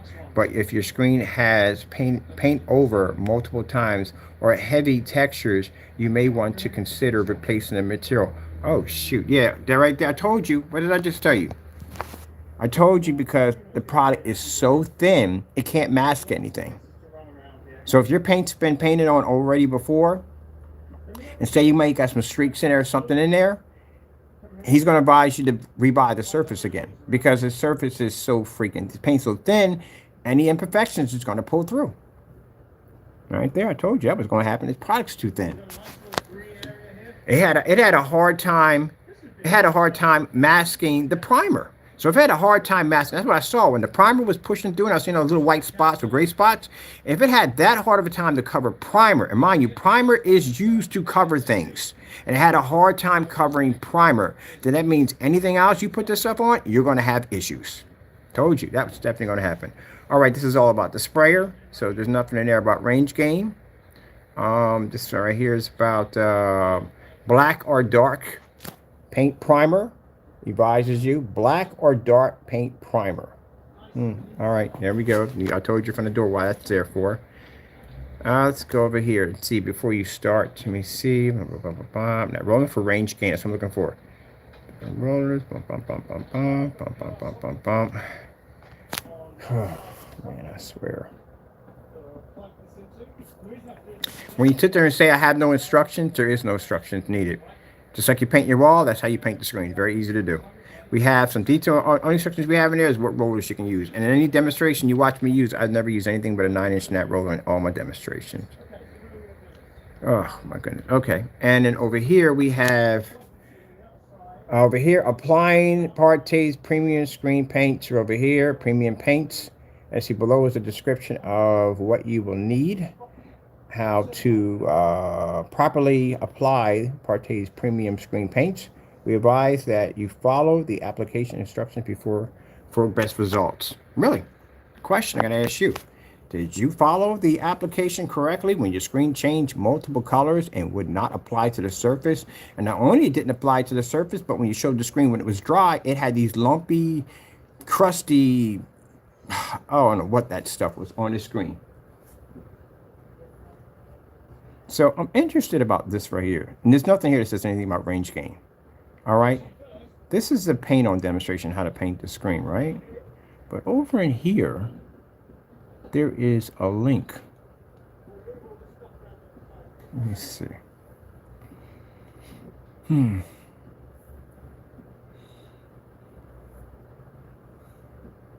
This is one that says, but half over each previous row, allowing half over pressure. All right, when it says right here, watch this. Okay, so let's see. The next starting on either side of your screen, repeat the above, but half over each previous row, allowing the weights of the roller to press, no pressure.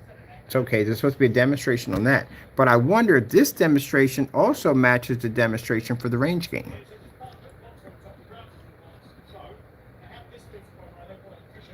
Part is application 2. All right. So that's an application demonstration right there, right? All right. So let's click on this one. See where it takes us to. Where are we at? Here we go. Should we go on this one? Hey folks, Danny here at Partay. So it's the same video. It's the same freaking video. It's just not on the website. It's literally the same video. Oh my goodness, man. Really? Seriously? You are freaking a cheese ball. You've got to be kidding me. It's the same freaking video. What the freak? Seriously? You got all the videos pointing to one video? Oh my goodness, you got to be kidding me.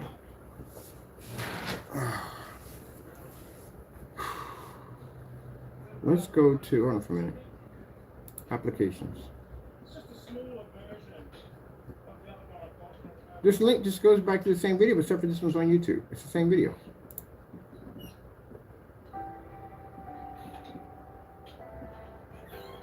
hey folks, Danny here at Partay. Told you, it's the same video. Watch this. Watch this nonsense.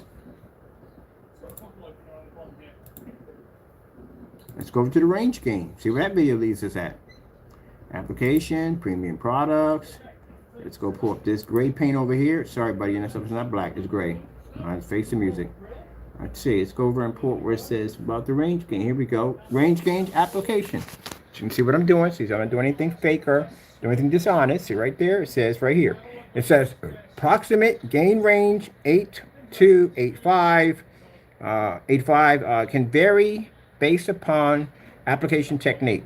See here, see here, and before you start. All right, let's click here. Let's see where we go.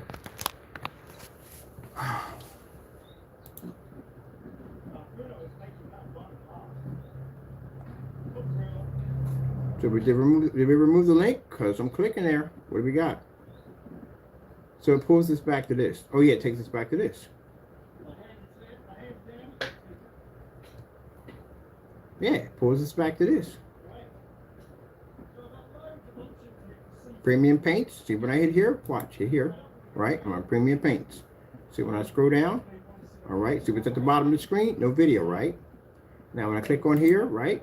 I'll go over to where it says the range gain, which would be right there. As you can see, I'm not pulling any strings, not doing anything dishonest. There's the range gain. Now I click on this. Where does this take me to? It takes me to PSP application. So let's see what's at the bottom of this video. Let's see if there's anything there.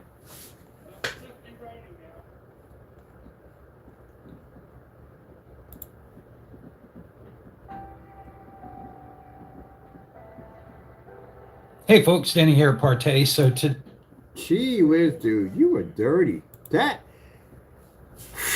wow. So all three of these videos, all three of these videos come back to the original. Right here came back to the original. And then you got this one is what? This is part, let me see what we have here on this one. Check this one again.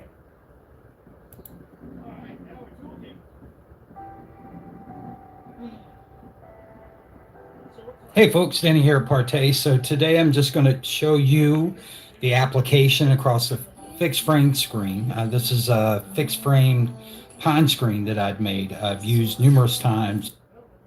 That's why I recommend that you use black, because you're going to use less material. This is a light gray that I painted it on. Told you, scam artists, freaking scam artists. That was the video for showing how much pressure to apply to the surface. That came back to this. That was the video for the range gain, came back to this. And the other video for the application, of course, is this. And if you look at the surface, when he says he wants you to use black paint, this is why. Because the screen is pushing through, that's why. His screen is not covering correctly. It can't even cover primer. This is primer. Primer makes it possible for you to paint over your wall, because if you got something on there that's keeping the paint from basically being able to marry itself to the wall, that's what primer does. It works as a binder. So the problem you have here is the fact that the primer can't work if the screen paint in itself won't basically bind to the primer. That's trying to protect your product from the surface that your screen paint can apply to. Oh, that's a lot in there, wasn't it? But you're going to see I'm going to do the second coat, and I'm going to show you here. And it's gray. Yeah, I've been down this road already before. I just was curious to see. Gee whiz, man. Yeah, you're a scammer. You're definitely that simple. And it's not even covering. We've been through this already, but it's not covering. But all three videos are pointing back. And this is application 1 here. Application 1. No. Yeah. Application 1. Come back over here to this one. What does this one say? We can go back to the beginning.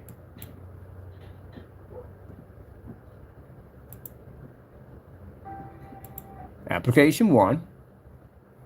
And it's application 1 over here. Application 1 over here. Application 1 over here. And this one says application 1. They all say application 1. So basically, he didn't do any other demonstrations. He didn't do anything else by showing you the difference between the range gain. All of it just leads back to the same demonstration. He didn't do anything else at all, period. That's pitiful. All right, I'm past my time here. I have time to kill right now. That's what I've been doing right now, killing some time before I go look at the new place. But yeah, he's this doesn't lead to anything at all. This leads just basically the same video, and this doesn't say anything about range gain. I literally watched this whole video. It said nothing about range gain. Does it say anything on his site about range gain anywhere? Anywhere. We know it ain't in here because I've read through the instructions already, so it's not in here. What do we got on the home page? Anything here explaining what the range gain is?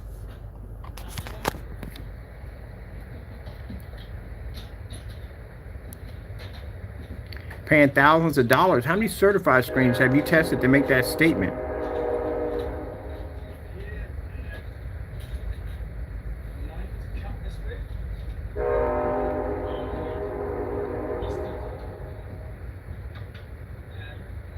Yeah, my goodness, this guy. Nothing there. Nothing there about range gain. Not a thing. All right. We did the premium paints already. We already know what's in the premium paints. It talks about the range gain in there, but there's nothing there talking about it. But it's in all these shopping carts. Nothing there. Nothing at the bottom. South Carolina. All right. Let me see. Anything on the test about your range gain capabilities? It says about our Black Series products. That's basically about it. Right there. Bum, bum, bum, bum, bum. Let's see. He says, claims he's beaten 18 certified screens. Yeah, I got the videos on my account. And I can actually make that claim. Because if I didn't make that claim correctly, what happens is any one of those companies can file a lawsuit against me for making a claim that's not true. Just like I got Diamond sitting there right there. Any screen I said I tested about, I got videos basically backing it up. But I can't find nothing on your stuff. And you say face the king, your shopping carts are locked on that one. But anyway. We challenged the industrial, something professional screen paint in a shootout. Dude, what are you guys, 5 or 6 years old? It's simple and plain. We're going to challenge your company. We take you to court. That's it. You got to prove to a judge that all this stuff actually works and it functions. And if you're not, you don't get nailed. That's it. You don't see anything. I don't see anything on here. Your stuff. This right here, you really don't want to go down that road. This is the cheat demonstration he did. Where's Solomon 5's demonstration at? Is it on here? So this is a demonstration he did where he didn't even show any contrast levels. He failed to show them. but Salary 5 did it. So keep in mind, yeah, we'll challenge you that you actually have this product, right? If you don't, we'll sue you for millions. That's what'll happen with that. But other than that, I can't find anything on your products. Tested customers, let's see what we got down here. And mind you, you're gonna have to back this up because I'm coming in on the 4th to take my order. And if your sites are still locked and we can't get access to it, or none of my people can get access to it, we know you're running. Yeah, look at this mess right here. There's nothing here. Which increases that perception of contrast because it is a darker screen, is absolutely phenomenal. And it's funny how he's making that statement and he's not looking at the screen. That's why I was laughing about in the forum site. He said, did he look? Look at the OLED. Look how washed out it is. Everybody was in the forum site like, did he notice that the surface he had is matching the arcade machine? Your arcade machine is not even matching your screen. And that case is black. Yeah. They were in there having a field day. We shot the other video, the one he came back in, and now they got him side by side, and they're picking out areas that are missing out of the video that he took out the liberty to try to come back in and lie again. You literally didn't see it right there. This is the part I find funny right here. This is the most funniest part right here. of the week, any year, I don't care, whatever you want to say. I mean, this is, and out there you see something like this is going to look like this has the advantage because it is darker in tone overall. Has the advantage. You're producing a black screen paint. You're literally, whatever you have here is black. It's matching this, but it's not matching this. Wow. So Jenny, shootout, there is no shootout. At the end of the day, we're going to court. We can show that you sent us emails, cursing us and carrying on. You made a claim that I canceled an order, which my lawyers are going to be requesting the receipts for those orders that you claimed that were canceled because you went in your back and made false accusations. You claim to have our product over there. So again, we are buying your product to bring it down here for testing. And again, you locked your shopping cart. So on the 5th, on the 4th, we're going to place an order, see if your shopping carts are open so we get your product down here for proper testing. Yeah, we got you basically taking my face and putting it on a cat at the end of the day. Yeah, I never gave you permission to use my face like that at all, period. So that's a lawsuit right there from the door. So yeah, it's not hard to challenge your company. You're making false accusations that your products are made from scratch. The range gain doesn't even freaking exist. You got products that are not even proper tested. They're coming out different colors by your beta tester over here. He's doing a poor job at it. What else we got? And on top of that, you have coming up pretty soon, we contacted them. PlayStation's investigating your site because you have here PSP and these products come up under the game system. Like literally everything you got it. He has a similarity. I told you it's going to come up. Copyright infringement lawsuit is going to hit him because again, you can't call yourself PSP.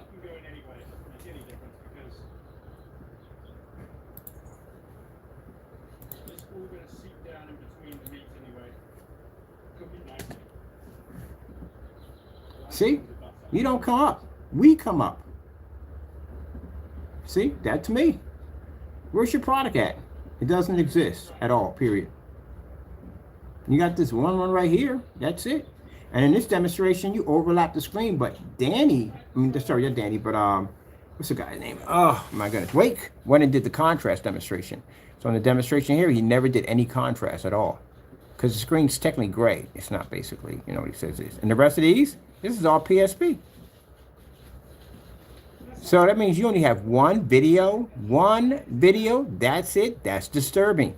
The fact that there's only one video. That shows your product had no testing at all, period, if you only have one video. So how do we have more videos than you? And this is on your premium paints. Let's go over here. Let's go grab the application. See what pops up. PSP application. See how close you come to the PlayStation Portable. Let's see. Let's go pull you up over here. See how close you come to the PlayStation Portable. And this is what they're going to do. Like, how close does he come to our product? Here we go. Applications. What comes up? Nothing about you. Talks about the application for the PSP, the portable PlayStation. Says nothing about your product at all. Nothing here at all. Yeah, you're looking at a similarity and copyright infringement lawsuit. Very easy.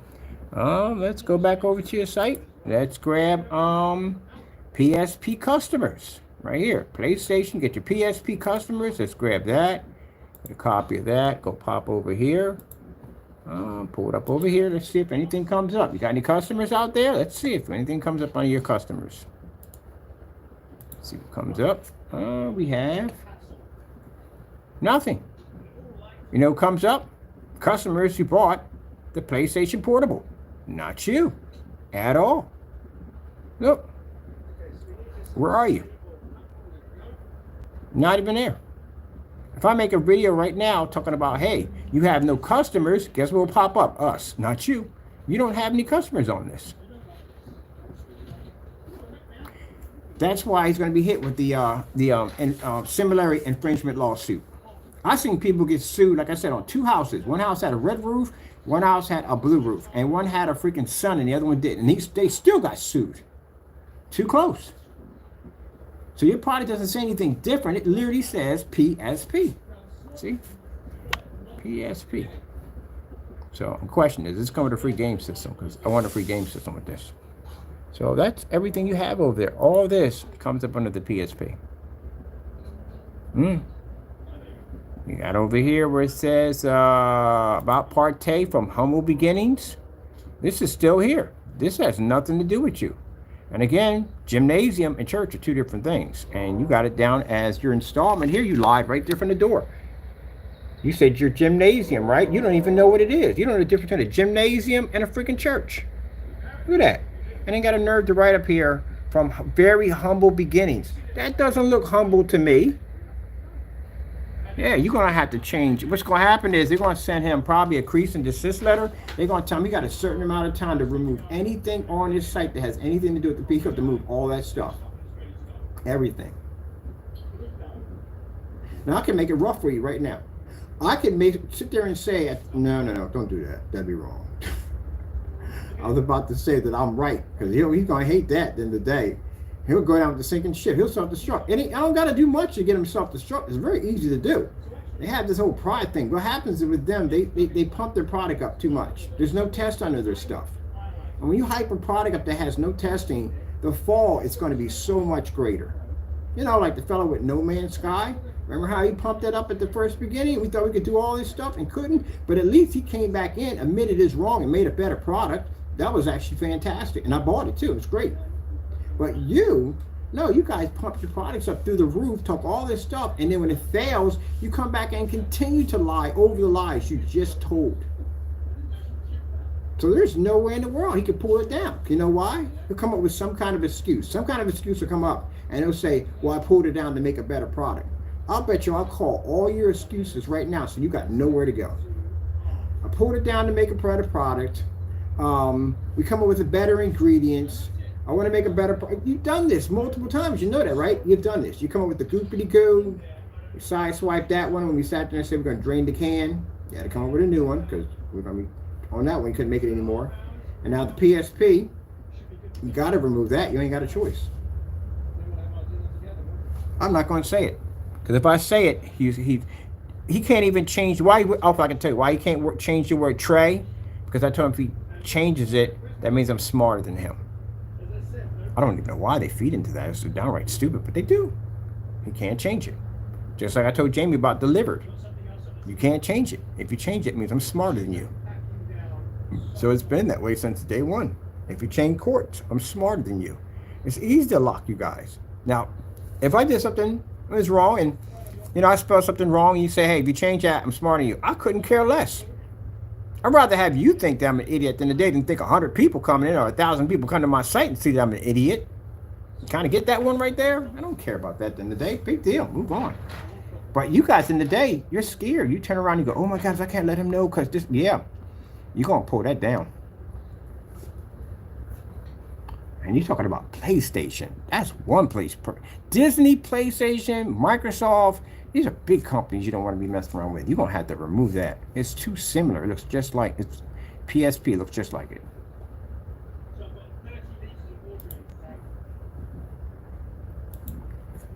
PSP screen paints.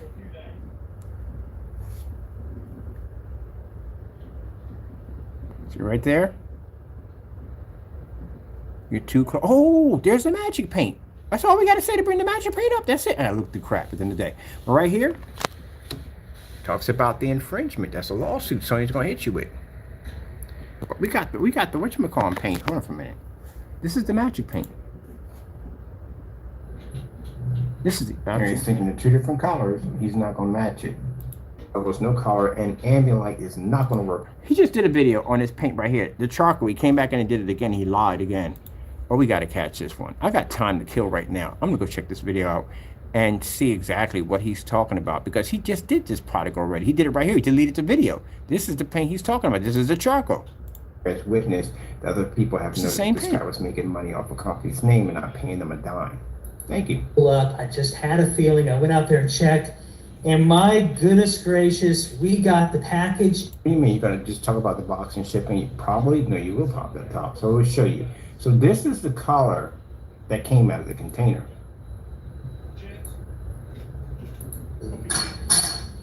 The new PSP lineup.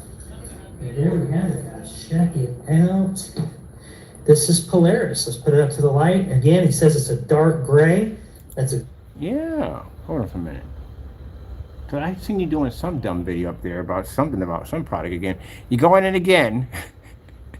You went in the first time. He came up gray.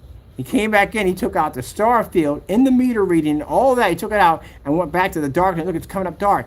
I don't know what he's talking about. He's a lot. Oh my goodness, we're looking at the same thing. They got both videos on the forum site playing side by side.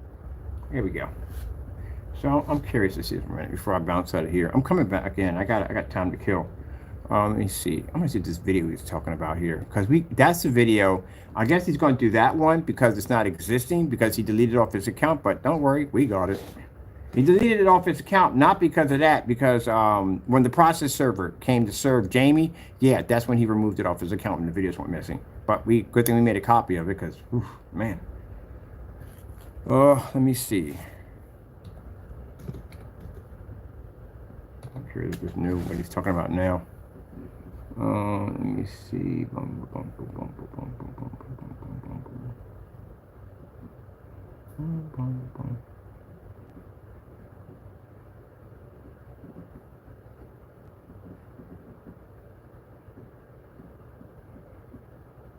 I'm copying people's names. His name is Soundwave5 too, or SW5. What that is? SW5. Some new music. Some new music. I'll check that out. Anytime I find some new music or something, I always check it out. I always find something new. Let me see.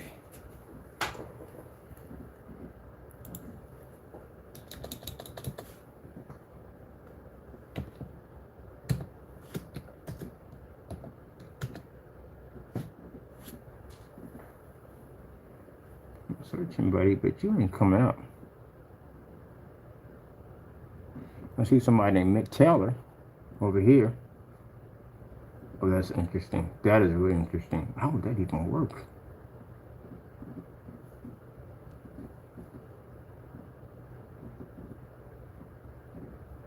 All right, let's put the abbreviations in there and see if we get it now. Where's it at? Where's your channel at, man? I can't find your channel. What's going on here?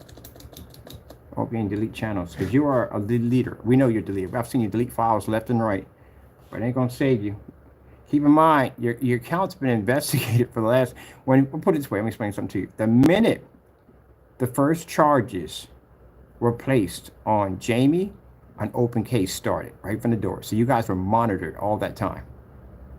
Deleting stuff won't help you. It just shows guilt. So you were monitored from day one. The minute we filed the case, that's when you were monitored. Everything became an open case after that. So I must have sent 47 messages through the portal a couple of days ago. I don't find anything here, anybody. I'm looking up there. If I'm putting this in right, solid 5, right? All right, let me put the little periods in there. Maybe we gotta put them periods in there. Let's do it that way. Let's put the periods in. Maybe we got the periods. I just saw the video. You in the room with me, man? Sometimes you guys will be in the room with us. No, your channel's not popping up.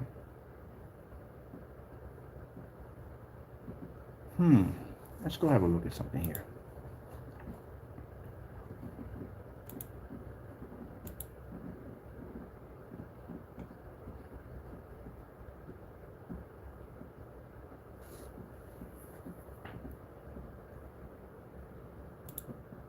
You a white level I have not yet seen. There